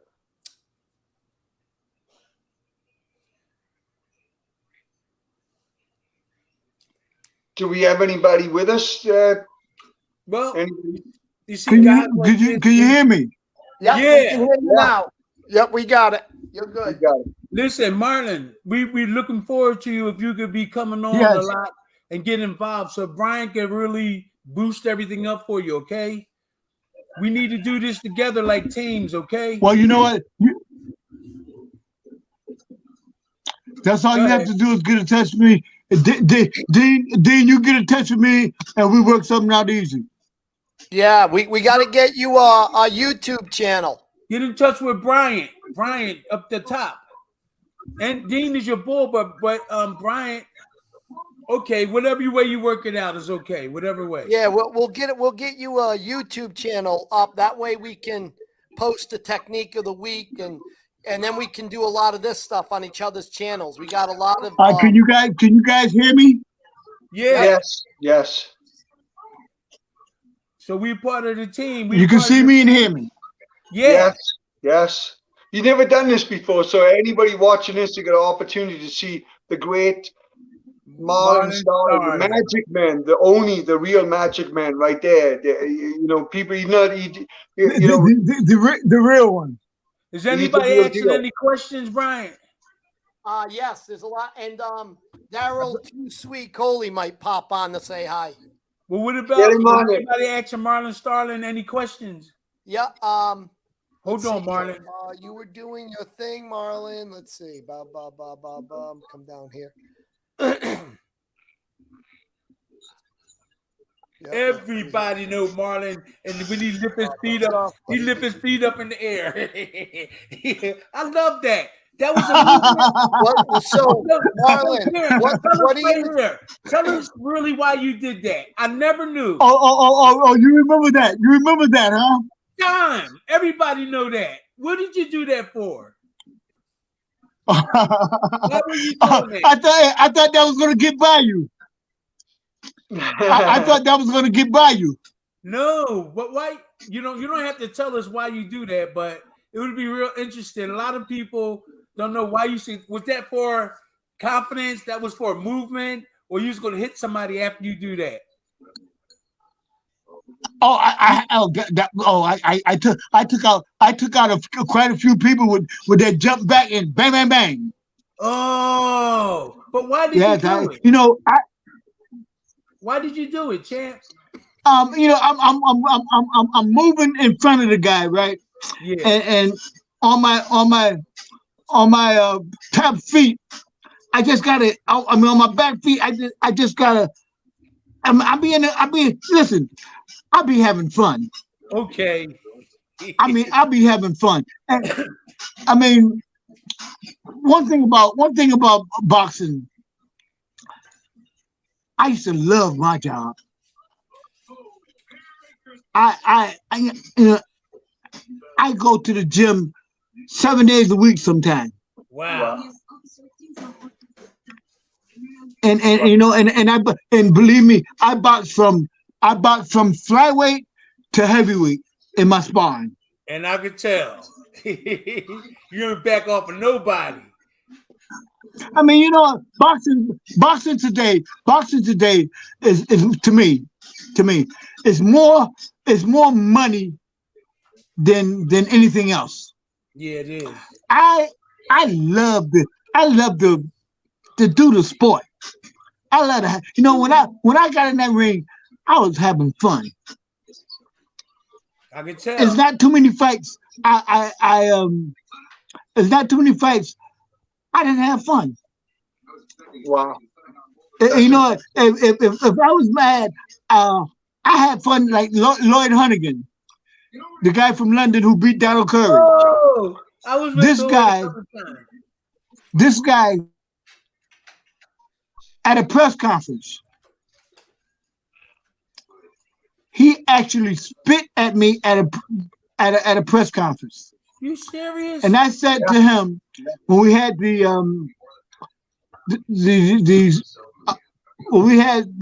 do you call it? The day before the fight, I told him, I said, listen to this. At the middle of the fight, you're gonna want to be my friend. Ooh. And believe me, by the 5th round, this guy was always putting his. Oh God. We. He's getting ready to tell some good stuff. Yeah, he is. I hung out with Lloyd in England. He's funny. Okay. Yeah, Lloyd, I was in London with him, training, but he limping now. He's like crippled. Really? Something like that, yeah. Lloyd got in an accident or something, and I was hanging with him. He's funny. There he is. He keeps going It's out. okay. He's just never done Okay, it. can you hear me? I'm back. He's just never done this before. It's new for him. So, it's just going to take a minute. Once he gets a swing no of worries. it. I'll just keep popping them back in. Okay, you got me back? Yeah. You're back. So what you were saying is how much you love the boxing and everything.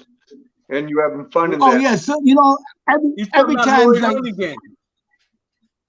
when I fought Lloyd Hunnigan, this guy was so disrespectful at the press conference.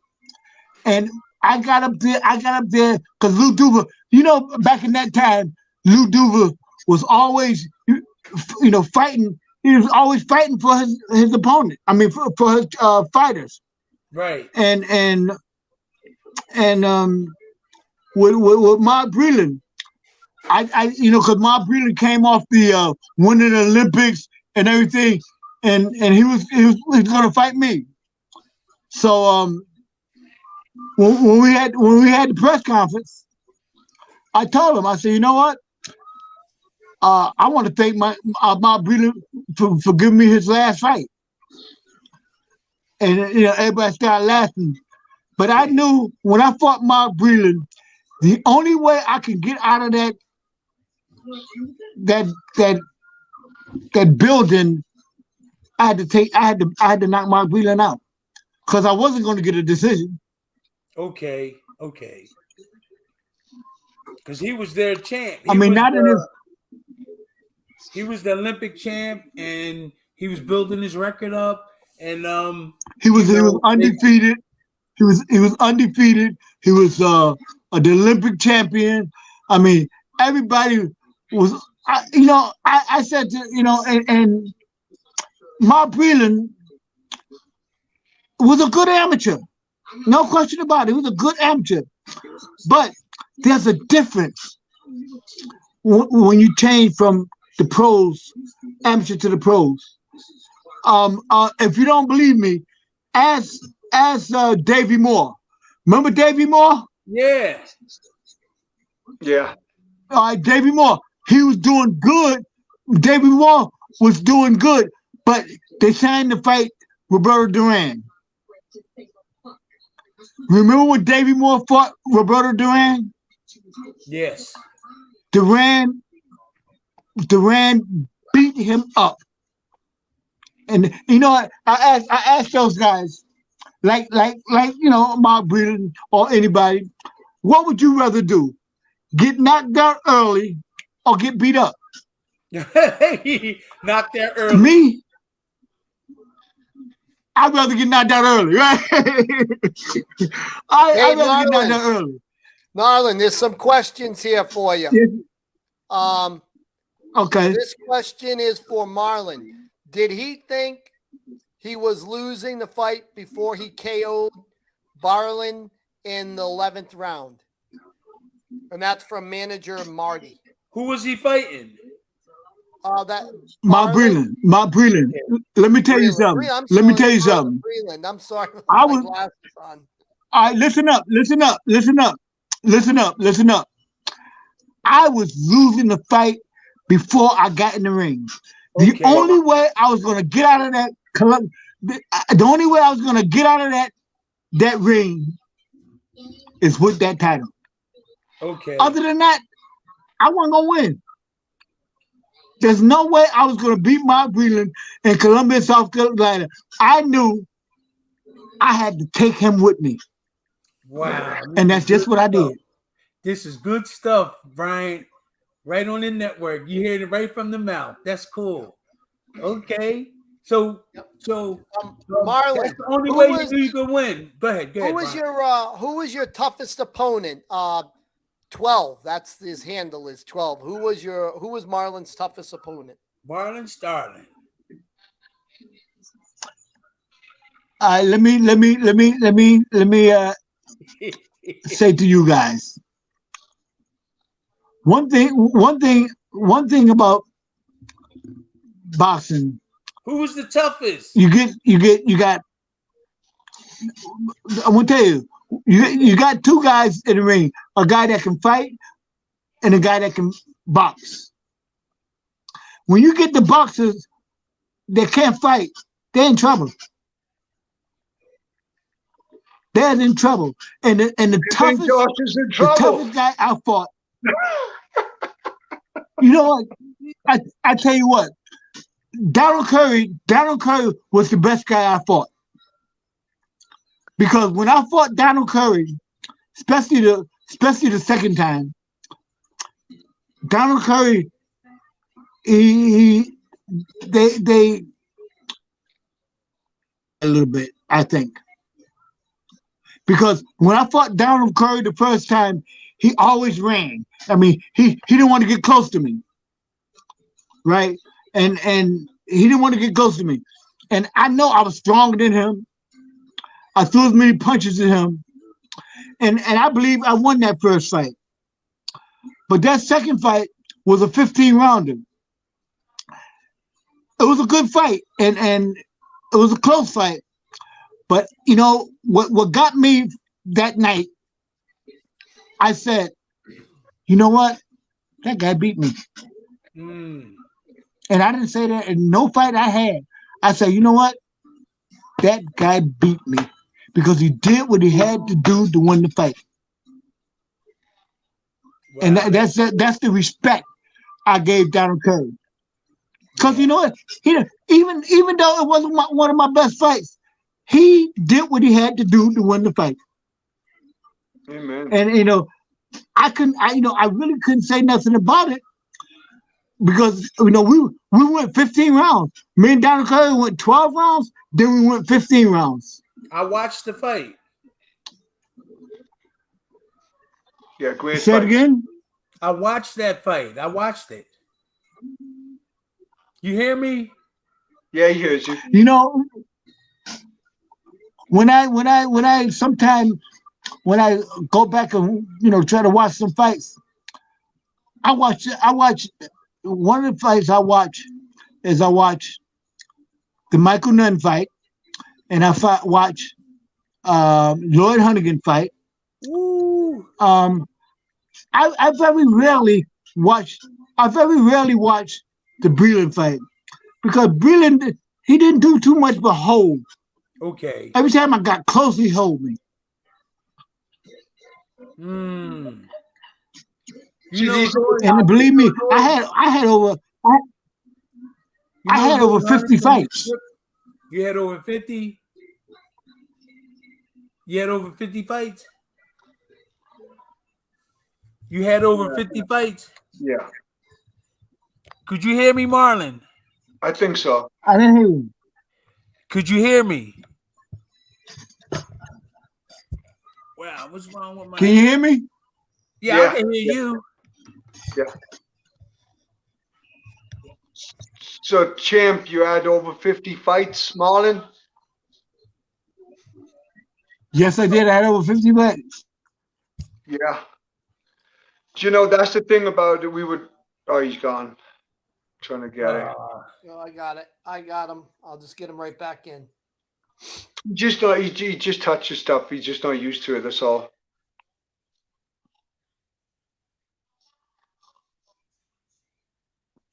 We got to get him some new internet.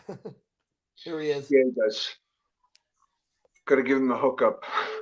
All right, can you hear me now? Donation, everybody. Come on and you can do a donation. We'll donate to get him. You guys, can you hear me? I'm back. Oh, y'all didn't hear me. Get out of here, Shania. Oh, so y'all didn't hear me? No, I didn't hear you. Oh, now then, Ken. I used to like to watch your fights, boy. Woo. That's great. That's great. Yeah, I used to like to watch your fights. You should lift that feet up. You know what I say. You know what I say to the people. The 80s, you had to fight. The 70s and the 80s, you had to fight. The 90s, you can get by. You can get by. You didn't have to fight too tough in the 90s to be a champion. But in that 70s and 80s era, you had to fight. If you wanted to be a world champion, you had to fight. And I'm at home right now. I got the WBC, the NABF, the WBA, and I got all the belts. Wow. And believe me, it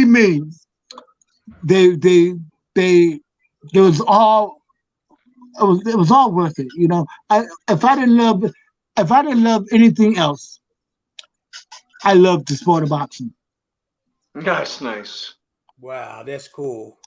I loved it too. You know how being young, us guys love women. Oh boy, they love women. But listen. I love boxing back in that time more than I love a woman. Wow. Whoa. And believe me, I love women now. But you know what? I love boxing better. Woo! That should be on CNN. That should be on CNN, champ. Hey, but you know what? You know what?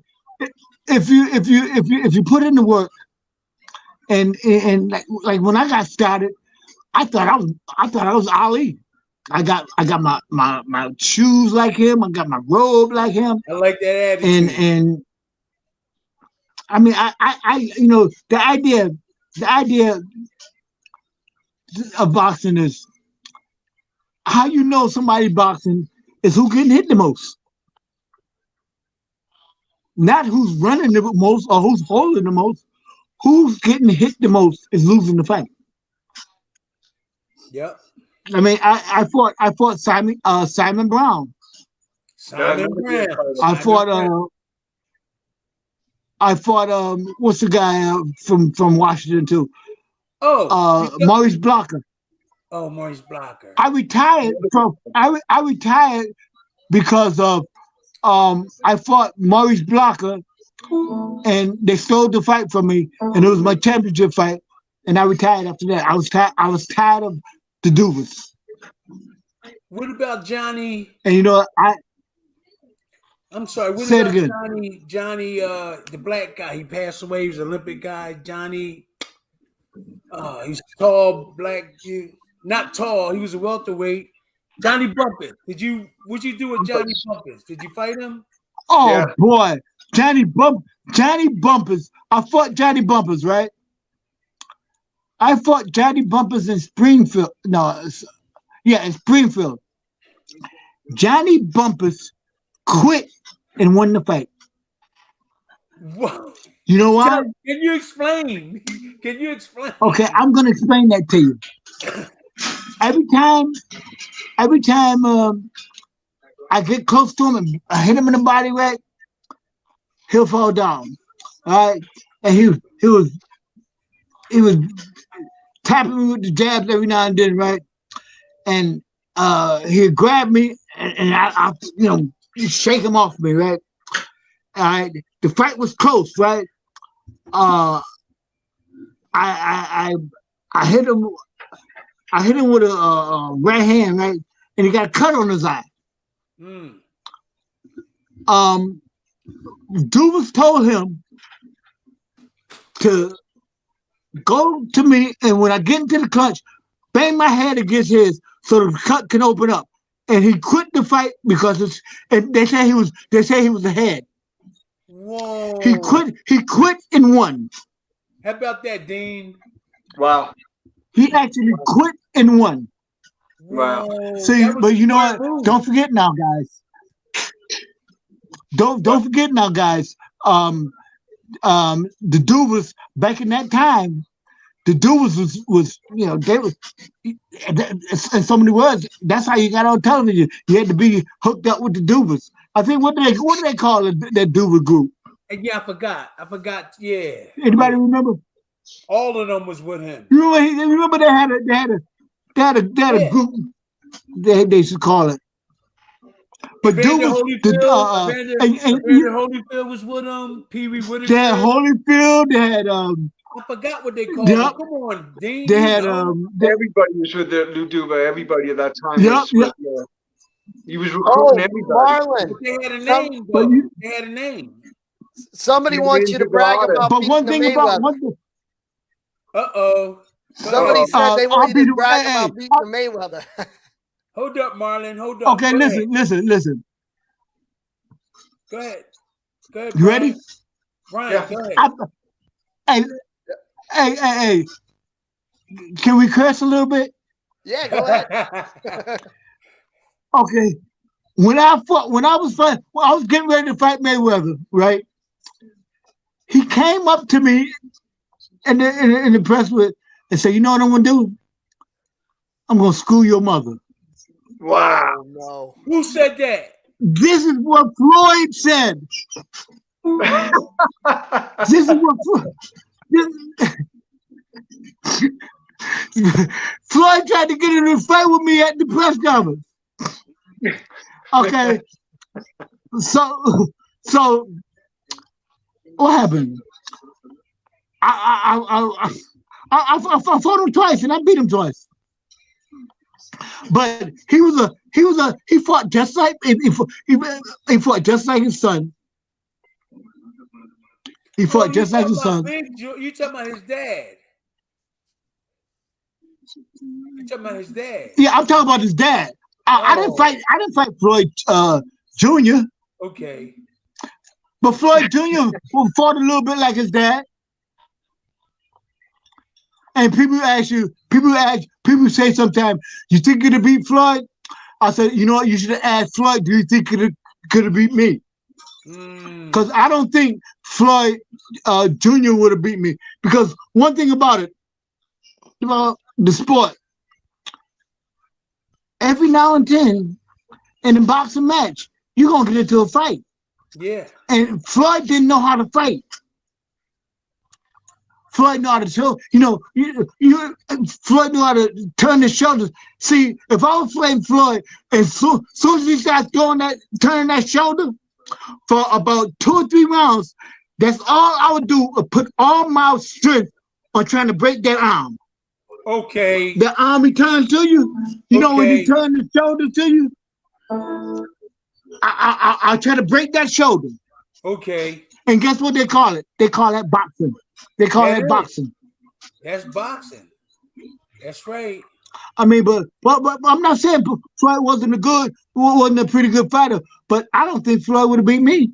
Listen, you already won the fight. I mean, let's total the. I'll be telling everybody. I mean, with Floyd. Listen, I'm real quick. I'll be telling everybody. Say it again. When I be telling guys when I be training, if you stick that arm out there, I tell them to hit that and break it. See how everybody be playing with this, Marlon? No good. Hey. I'll tell them to break their arm. That's exactly. If you is that what you meant? And breaking this arm? See, that's what I did. That's right. That's right. Okay. You're absolutely right. You know why? You know why? Hey. You know why you do that? Go on. Why? Do you guys hear me? Yeah. You know why you do that? Why? I'll tell you why. Because of the fight. Because of the fight. Did you hear me? Yeah. Because it's a fight. Because it's a fight. I mean, I love the box. Win by all I love the box. No question about it. Like I said, in every boxing match, sooner or later, you're gonna get into a fight. And if you can't fight, you ain't in it. That's right. Yeah. That's right. You're right. I mean, but you gotta tell this guy, I ain't running from you. And you gotta outbox him. Champ, do you believe? Yes, sir. Marlon, do you believe that if you were the two fighters and one had a heart and one had a lot of skill, which one? And you were to train one I'm going with the skill. You're gonna go with the skill? I'm going with the skill. Because you know what? When I got in the ring, I was driving the car. And what I mean by that is I was saying, making guys miss. And bang, bang, bang. You gotta be close enough to hit him and far away not to get hit. Right. And not every fighter can do that. That's true. I mean, that's why I love the sport of boxing. I don't love the sport of fighting. Only dogs fight. I don't want to get hit. I never want to get hit. That's why. But I know sometimes that's gonna happen. Gotta keep them hands up, right? No, I put them in front. So I spent some time. Dean from Wells and stuff, but I spent some time over there. I was hanging out with Lloyd Hunnigan. How did he get crippled? Because he can't speak sometimes now. Well, last time I was over there. Oh, I heard that. What happened? Hey, that's Tim. I didn't know that was you, Tim. I swear to God. Oh man! What happened is I am so sorry, man. That's a shame, I didn't know that was man. you. That's a shame. I came on just to hear, I came on just to hear you. Hey, man, you know, I appreciate it, man. Hey, hey, don't forget now. Hey, Tim, don't forget now. I'm getting up there in age. I can't see that well. You older than you older than 65? No. Yeah. No. Right. I think I'm 64. I'm 64 too. I'll be 65 December 27th. Okay. Yeah, man, I'm gonna go cry after this. You ain't remember me. That's okay. I had to be on the show. Tim, I didn't see. I didn't see. See, now you're putting your face up there. I can see you. Yeah, they saying you was gonna be on me and Dean. So who's hey, this? Brian, all this time, and he Hold was on. with me. Tim, we got White wants to pop in and say hi to Marlon. His Marlon, we got one of our guys want to pop in and say hi to you. Okay, bring him on. Here's Lyte right here. I'll be right back. Okay. Lyte, he's I think his screen froze. Oh, there he is. There he is. Hey. What's up? You got the champ on. There's Marlon. Yeah, I see Marlon Starling. Yeah, boy. Who is that? This Who is is like that? Burley, a fan of yours. I watched your fight with Mark Breland. I must have seen it 100,000 times. So I just want to salute the champs, the greats. Salute to the greats, man. Salute to the greats. Hey.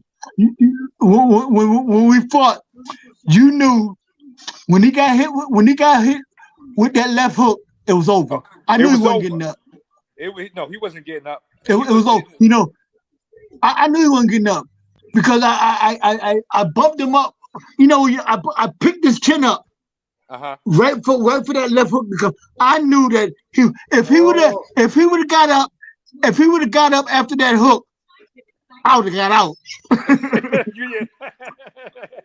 Listen, how did it feel knowing that you know Breland was doing beautiful things? He had a long reach.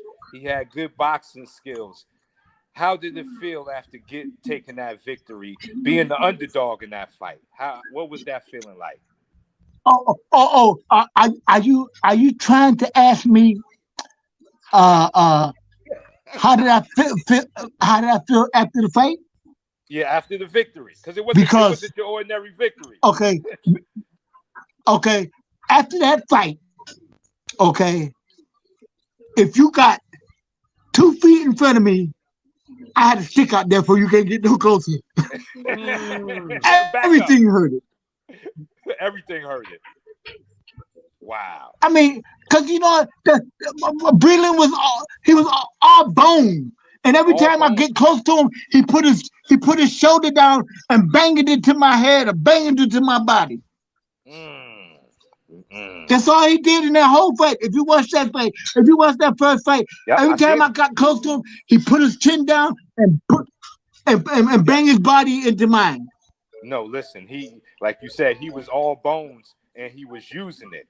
And you know what? Listen, I'd rather fight a fat guy. I'd rather fight a fat guy than be in the ring with somebody with all those bones. Because those bones hurt. Right here. You heard it right here from the champ. He'd rather fight a fat guy than a skeleton. Wait, I told him I was in training camp with Mark Breland like 3 different times, and this kid could really punch. But I think we saw he lacked defense, just like Deontay Wilder and other guys. Yep. Yeah, but he can hit you with that right hand. He set you up with a jab.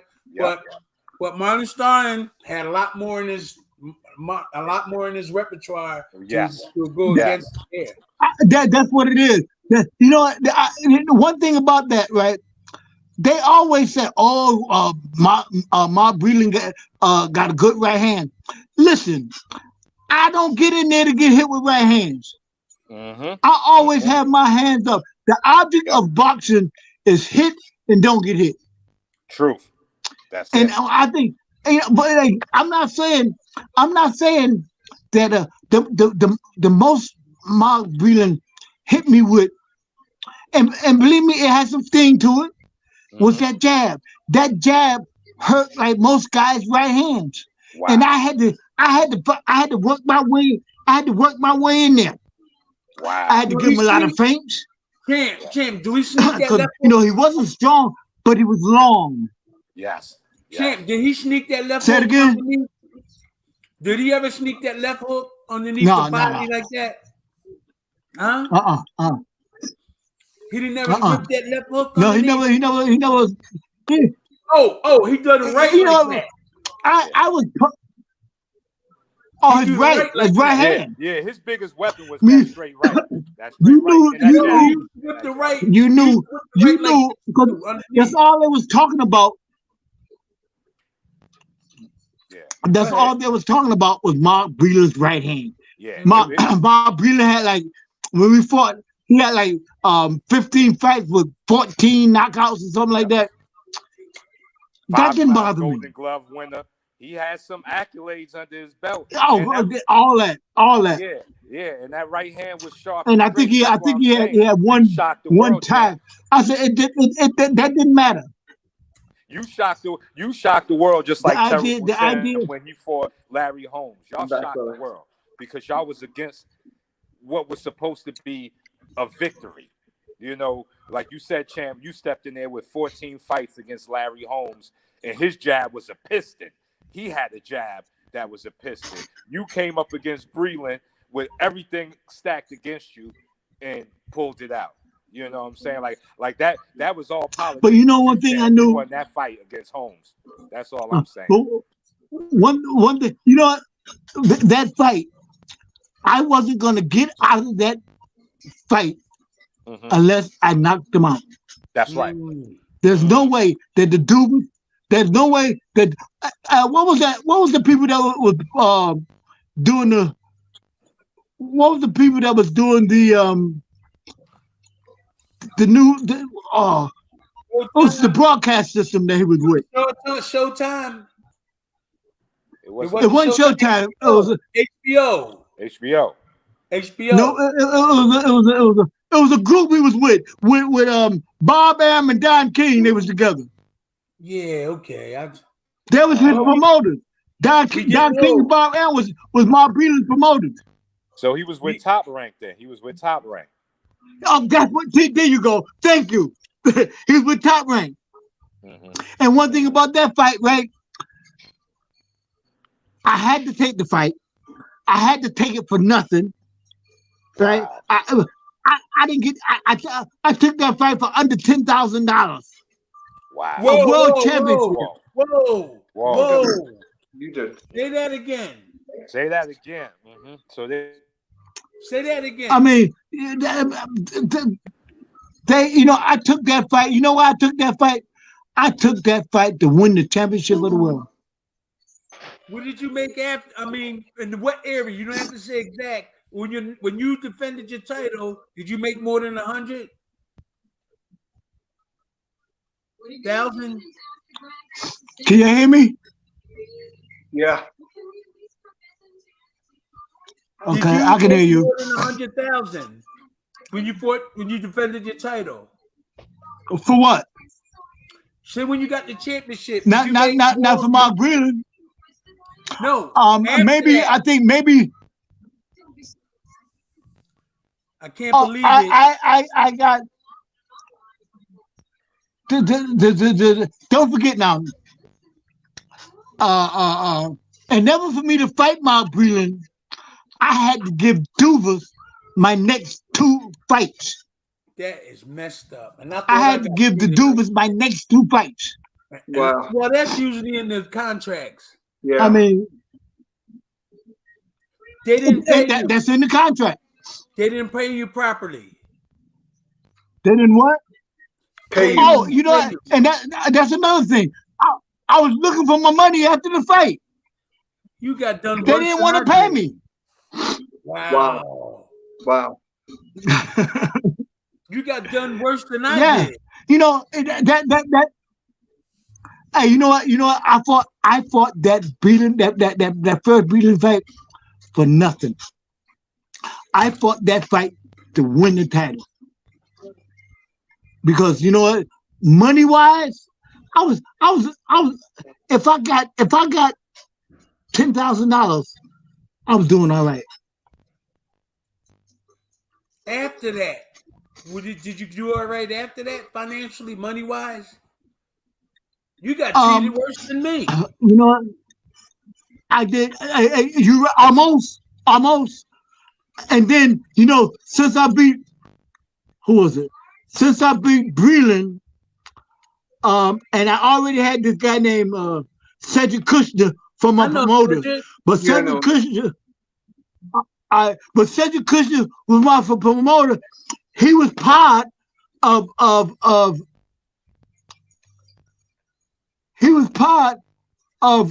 Lou Duva. Him and Lou Duva, man, they screwed me. Hey, at one fight, they beat me for almost $100,000. You should have been making $500 and $1 million. Almost $100,000. You know, my last fight.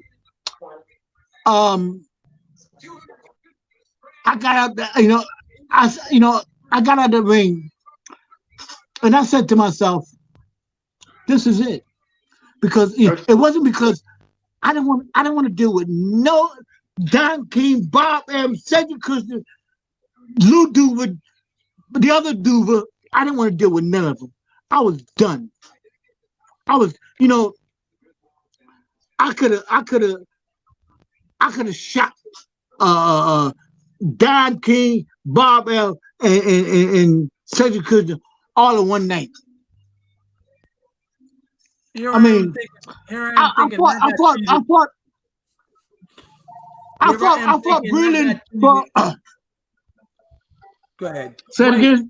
Real quick, and I'm gonna let you go back. Here I am, White, thinking and Dean that I got treated bad by Don King, and he got treated way worse with those guys. Go ahead, champ. Keep finished. Finish what you're talking about. But don't forget now. Don't forget now.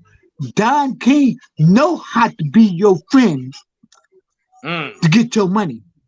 Especially now, I'm a young black man. I don't have a bunch of lawyers and financial advisors around me. Wow. So when I'm doing my contract, right? They put on the contract when I fought Breland, if I win my next 3 fights, no, the first they asked for my next 7 fights. I said, I'm not fighting them. I don't have to fight Breland if I got to give them my next 7 fights. I want to be in control of me, not the Duvas or Don King. And when I got them, I got them. I think it was I went on a 3-fight deal. And never for you to get a title, you got to give them something. If you're the champion, so I had to give them 2 fights. And when I fought Breland, they was winning anyway because Bob Evans and Don King was both with Breland at one time. So when I fought, they was gonna win. They was gonna win either or, whether I won or lost. I can't believe this.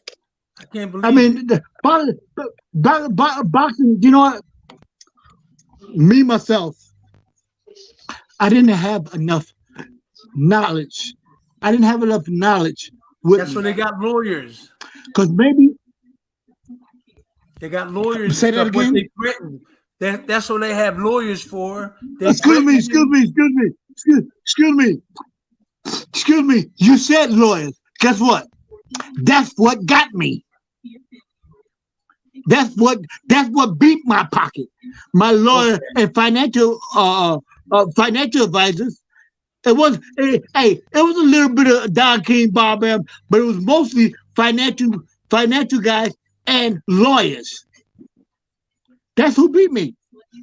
Wow. That's why I'm in the position I'm in now, because of them. One time I had a fight for maybe about $1.75, right? Now don't forget, now I can't be the boxer, the fighter, the trainer, all in one. Yeah, and which bad. I tried to be, That's what I was. Because there was some crazy people. Tim, you know how rugged it is. It's hard. It's hard. It's hard. It's hard to do. Business, and it's hard to do business and box. Somebody you trust has to be there in your corner, because I couldn't get ready for my fights and try to take care of business. If anybody told you they did it on their own, they're telling you a lie. That's pretty hard to do. You need Tim, somebody. You know what? Tim, you sound like me. You sound like me. And how could you really got your mindset on the fight and thinking about the money? You can't. I don't want to think about the money when I'm getting ready to fight. But you know what? In that era, I mean, Don King, Bob M, and Cedric Kushner was beating a lot of people. And believe me, I'm one of them. Ain't this a bitch? I can't believe. But you know what? I thought you. But you know what I tell you guys? I thought you was a millionaire. I'm serious. You know what? You had. I tell you what. You had. I thought you was a millionaire or something. Hey, guess what? I had the belts. I didn't have the money. Okay. And one time they wanted to take a belt from me. And one time they wanted to take a belt from me. Wait, didn't you think he was financially? I had a fight, right? Right? I did, yeah. I had a fight, and you know when you if you're fighting the champion, right? You know if you when you're fighting for a world championship, if you win, right? If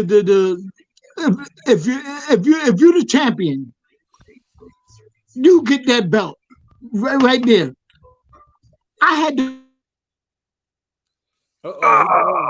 Yo, man, that's crazy what he's saying. I thought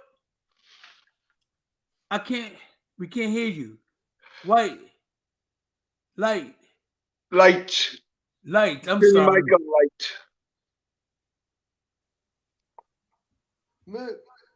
You gotta unmute. Hey, did you hear him? I did. I heard it all. Yeah. No, I'm saying, Brian, did you hear what Marlon Starling was saying? Yeah. Unbelievable. I thought I'm getting ripped the fuck off. I'm thinking I'm getting ripped off, and Marlon getting ripped off big time. Damn, champ. Hey, you know what? Hey, Tim. I was at a fight, right? Because I already went through some stuff with Don King and Bob Brown, right? So I went to the Spinks Tyson fight. Mike Tyson knocked the shit out of that Bob Brown. He punched him tried to punch him right in the face, and Don King. And Don King ran. Oh, I mean, that was killing everybody, man. Damn. And what was that guy who beat Tyson? The guy that wasn't supposed to beat him? You talking about the black guy? What's his name? The heavyweight. Come on, Dean. What are you talking about? Who are you talking about? Heavyweight that beat Tyson. That beat Mike Tyson? Yeah. Buster Douglas. Yeah. Buster Douglas. You know what? I went to that fight too, right? Listen, I got a good seat. They robbed that boy so bad. I mean, I'm not leaving without my check. that boxing. You know, they made more money. They made way more money than they should have gave me. I got out of that sport, and you know, the only reason why I got out is because of the stuff I went through. I I still love the boxing, but I couldn't take it no more. I'd have tried to kill one of them. Wow. I mean that's bad to say. Strong. And this is something you love, right? I couldn't do it no more.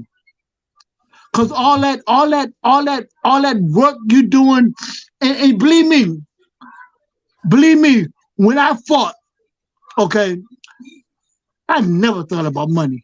I thought about beating your ass. Excuse my French. If you gotta bring money into the picture when you fighting, you don't need to be fighting, cause you're fighting for the money. Wow. I'm fighting to be the best. Jules. Marlon, I'm just like I'm your brother in boxing. I'm brother in life. A lot of your information. I think we need to talk to Bryant. I think that he should keep a lot of that for a special time where we have Bryant. Yeah. Bryant, listen. I think the information that he's talking about is really worth something, and that I think maybe you should in the future do something special for him. I can't believe this boxer got done worse than me. I went to England and fought Frank Bruno. He went on with $1.4 million. I went on with 95,000, and I was the champ. Wow. But so I don't know if you was listening. His situation was worse than mine.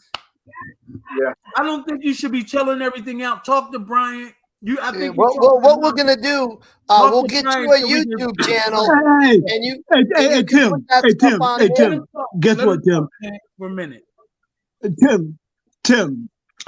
This is 25 years ago, right? Let me tell you something. I didn't retire. I never retired. I quit. Okay. You hear me? I quit. I was done. You know, working with the way boxing was going. Boxing was all about taking from folks. I think a man that's out there doing. I think you should save some of that. A man that's out there doing his work. Yeah. Urban champ, I think you should save some of that for you and Brian. You know what? Guess what, guys? Yeah. Listen. I've been out of boxing for over 30 years, right? You know what? And I'm telling you, I don't talk to a lot of folks, right? And you know what? You're helping me. You're helping me. You know, and I'm a loner. I don't have a bunch of friends and stuff. I'm a loner, and sometimes it got to come out. Okay. Tim, you just saying that little bit. You saying that you struck a note. You struck a note. You got me sweating now. For what? That's 30 years ago. But you know what? Guess what? No, but Brian, you know what? Guess what? He can organize. He can organize stuff for you, so you can start benefiting and making money out of whatever you're speaking about. You spoke a lot of stuff, which I would save. I would save it. You did enough on this show, but I would save it and talk to Bryant later and see. You know why? Let me tell you something. And I don't know you guys all that well. I met Bryant, and I felt like I met a good person. Okay. I don't give up. I don't give out and give up to many people. Okay. I'm going to my deathbed with a lot of shit inside me, and sometimes, and I hate to say this. And people say don't say this. Sometimes I wish I was gone. No, come on. I'm tired. But you know what? I got 3 boys.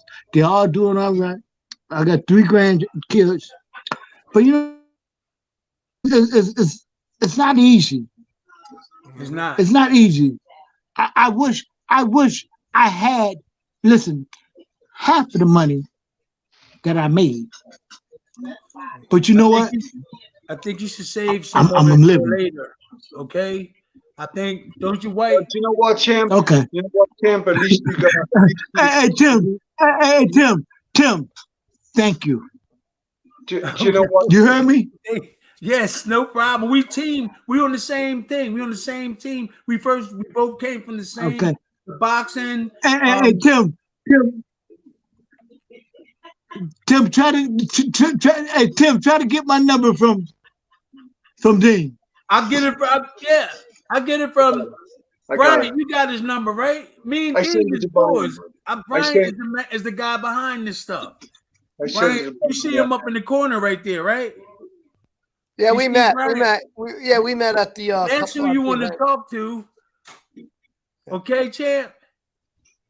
The guy I give you number 2. Oh, there he is. Marlon.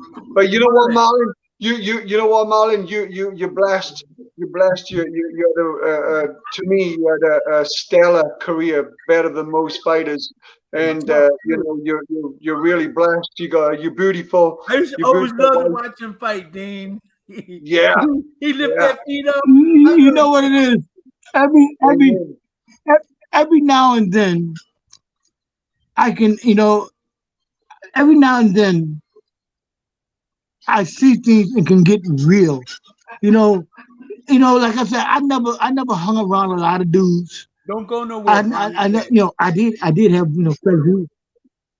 I did have a starting 5 in women, but I was a decent person. I don't think I was hate whoever hated me. It was just they were jealous of me. But other than that, I never tried to hurt nobody. I just tried. I feel like I was always taught when I was a youngster, treat people the way you want to be treated. Okay, so let me say this too. And Tim, we gotta talk. Well, we will. I'm gonna get the number, but what you need to do is keep in touch with Brian up there in the corner. Okay, he's gonna get you started with the I will. You know what we're gonna do, Marlon, is you hear all this stuff you guys really need to, and I've said this before with all you fighters when I'm with you guys, is when you guys are separate, you're not as strong as to when you're together. And I want to create that community where you can communicate with each other, make money together, rebuild some of your finances by collaborating more, doing seminars, all the things that can be done. But you guys are going to be more powerful together, and you have a family. You can reach out to Tim. All you guys can, because you've all gone through a similar pain, a similar, you've eaten the same dirt, and you need to be able to have people like a forum like this where you can express yourself and let not everybody understands. I don't, because I wasn't there, but Tim does. He went through this. So when you talk to him, he feels your pain because he went through all that stuff with Don King, and people cheated him, and the big lawyers and businessmen all came around. They robbed you. They talked fancy, and they had a lot of bullshit and a lot of contracts. And, unfortunately, a lot of people went through it. And you have a lot of friends? What's that?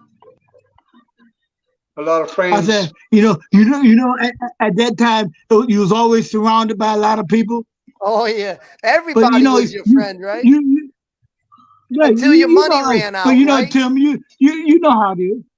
Yeah. Oh! When you got money, you got a hold. Huh? He was saying when you got money. Well, you got a lot of friends when you got money. Everybody's knocking on your door. They're very concerned about your well-being. Best friends, right? You get the best friends. Now hey, that's my friend. That's my boy. Just got finished talking to several of my friends about it, and there's some friends in the past. Where are they at now? Like 10 years ago, everybody was around. You had the money and stuff like that. I had like 500,000. Everybody around me every morning messed my family up. Now I'm just with my daughter. Now I got 5 daughters and I got 1 son. But I was living with 3 of my kids before this one was born. Everybody was coming, broke that up. I'm kind of like some of the fault too. But hey, people was coming to you haven't seen in years. Every day. Now you know what? The money is low. You don't see nobody. Here's my friends. Everybody here. This my friends who I got here, and I do have other people. You know, Lyte come on, Dean, we come on, and there's more other friends. But this is going to be your community, right? For the future, you. This and all the people out there watching. Hey, you know what? You know what? Hey, Tim. You know, everybody out there that's watching why is going to be a man, you got to talk. We are. Hey, in the boxing world, don't start winning because you're going to get more friends. Yeah. I don't know. Lyte is on his way up the ladder. He got boxers and stuff. Yeah. I don't know. What you going to do, Lyte? Huh? You're right. Having connection problems. Say it again. You know, yeah. But yeah, we lost him. Just so you know, though, Marlon, this is your family now. There's a whole bunch of people watching it, and these are your fans. You know, you don't have to go through promoters and all these fools anymore. You can go right to the boxing community. All these people watching right now, those are the people who really care about you guys. Really care. Maurice just donated $5 to you, Tim. These are the people who really care about you and really going to be there for you. All the other people that are gone, they never were there for. These are the real fans that are watching you right now. And we're going to build you a YouTube channel. You're going to be on all these kind of things. Now he just real quick, and you're going to talk. He just said somebody donated $5 to the YouTube channel. So this is what Brian is trying to get you to do. Okay, you hear me? You hear me, Marlon? Say it again for me. I said that. Say it again for me. Okay, Brian just said that somebody donated $5 to the YouTube channel. The same thing is going to happen to you. There's people donating money. He'll tell you about it when you talk to him. Yeah. I'm gonna get your number. And talk to you. But that's the man. You want to start making money, start getting people to know where you at, like you used to be. This is how we're gonna do it on this YouTube. And for that information you got, they should be paying for it. They should be paying for that information. And Lyte is got boxers. He's training them. Yep. You can talk to Lyte.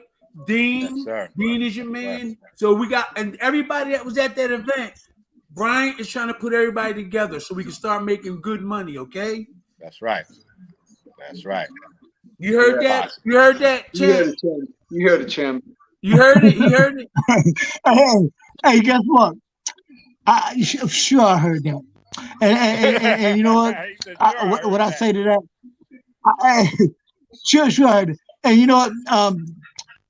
I appreciate how you're doing it. I mean, I ain't asking nobody for nothing. I got too much pride to ask somebody for something. This ain't about pride. I can have not a penny in my pocket. This is unity. I can have not a penny in my pocket. I couldn't come up to you and ask you for a dime. You know what? Because I got pride. You know what? And if I got 2 feet, 2 legs, I can get out there and try to make it. Yep. Well, this is the way to do it here. Tim will tell you YouTube's a little bit of work. You got to put in the work, but the benefits come out, and that's the only way you can get something. Mm-hmm. Are you ready? Hey Tim, get my number from me. You got it. Here you go. Hey! I hold on. I want to show y'all the man that made Lyte Burley official. This is the owner of the gym. So this is the champ. All right. Hey, what's up, champ? Oh, I tell you what. Say hi, Marlon. Give me What's up? I heard you guys talking with Burley. I was like, he's doing his thing. I just want to show you the man that made Burley official. Brian, do you got Marlon's number? Yeah, I've got it. Yep. I'll get your number from Brian, okay? Okay, champ. All right, do that. Okay. All right, appreciate it. Yeah, and Marlon, once we get your YouTube channel up, we'll have you on. Lyte Burley has a lot of followers. He has a very big channel, so he'll get you a lot of people to come over to your channel, right. really build it up. We have other popular YouTube boxing, martial art guys. Dean has a growing channel. We're all going to help each other grow. Yeah. Hey, listen. One thing. I ain't fighting no more. Oh, I'm still fighting. Exhibition. I'm still fighting every day. I'm still fighting every day. Like, Exhibition. There you go. Every day, huh? Yeah, the money. Champ, exhibition. You had somebody else donate money, Tim. Hey, Tim, you know what I did?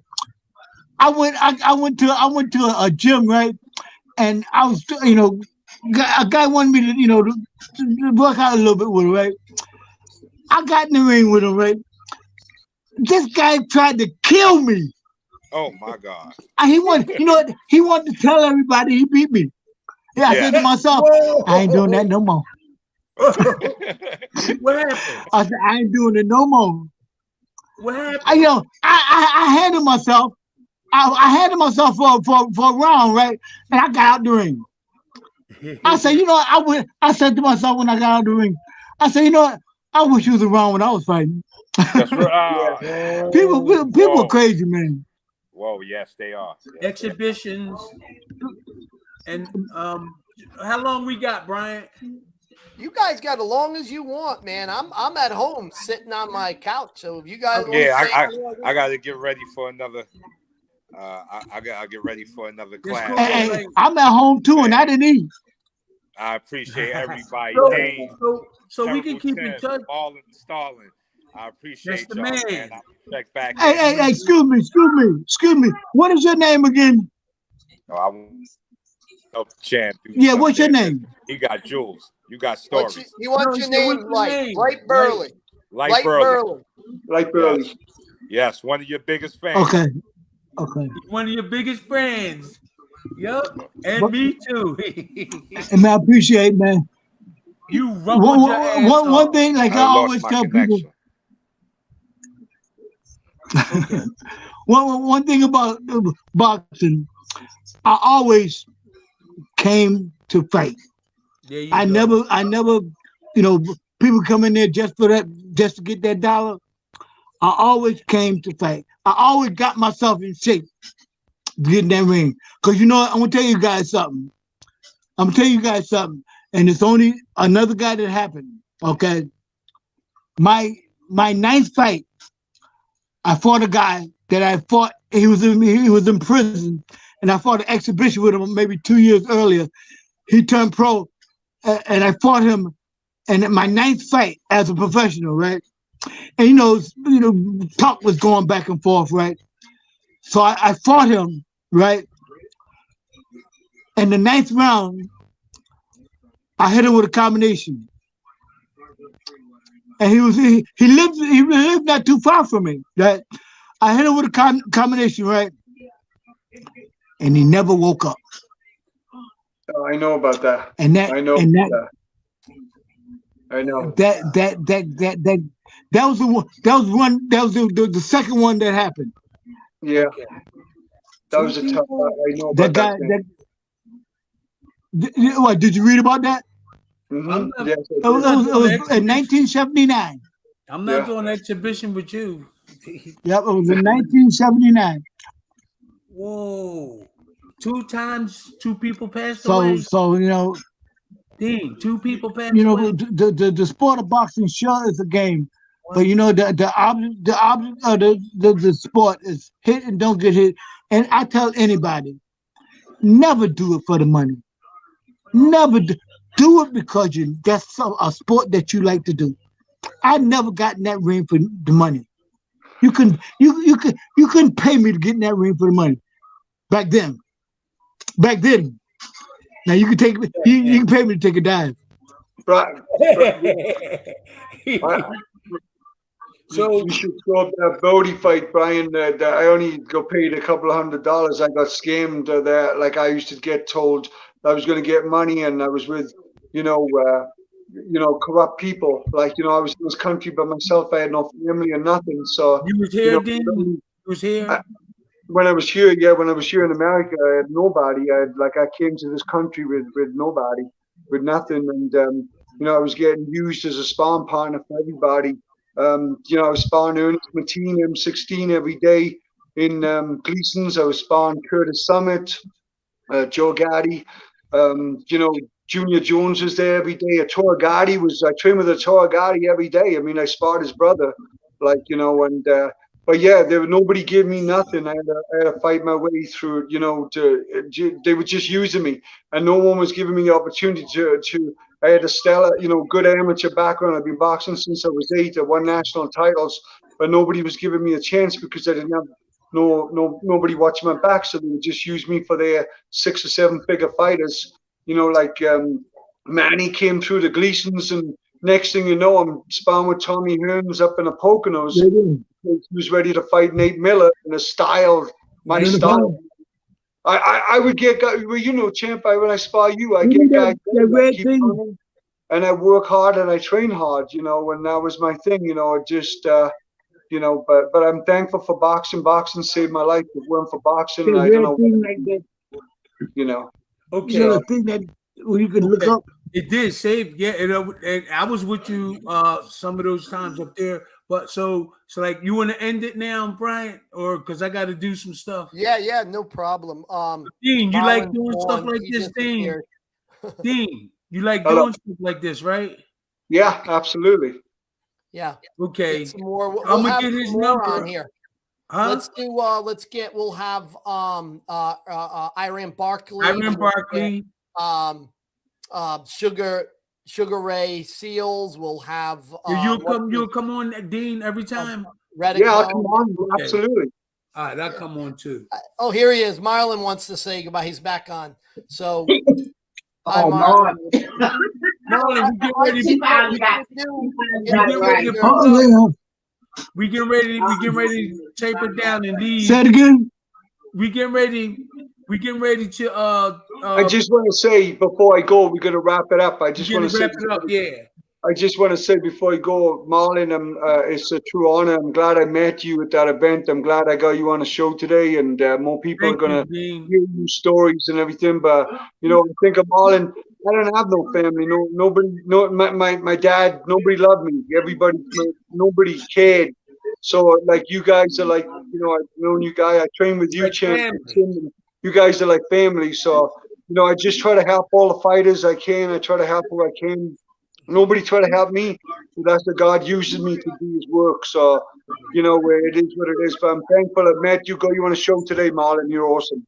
Thank you, Dean. Tim, I love you, Tim. Hey, man, hey, listen. I thank all you guys. You know what?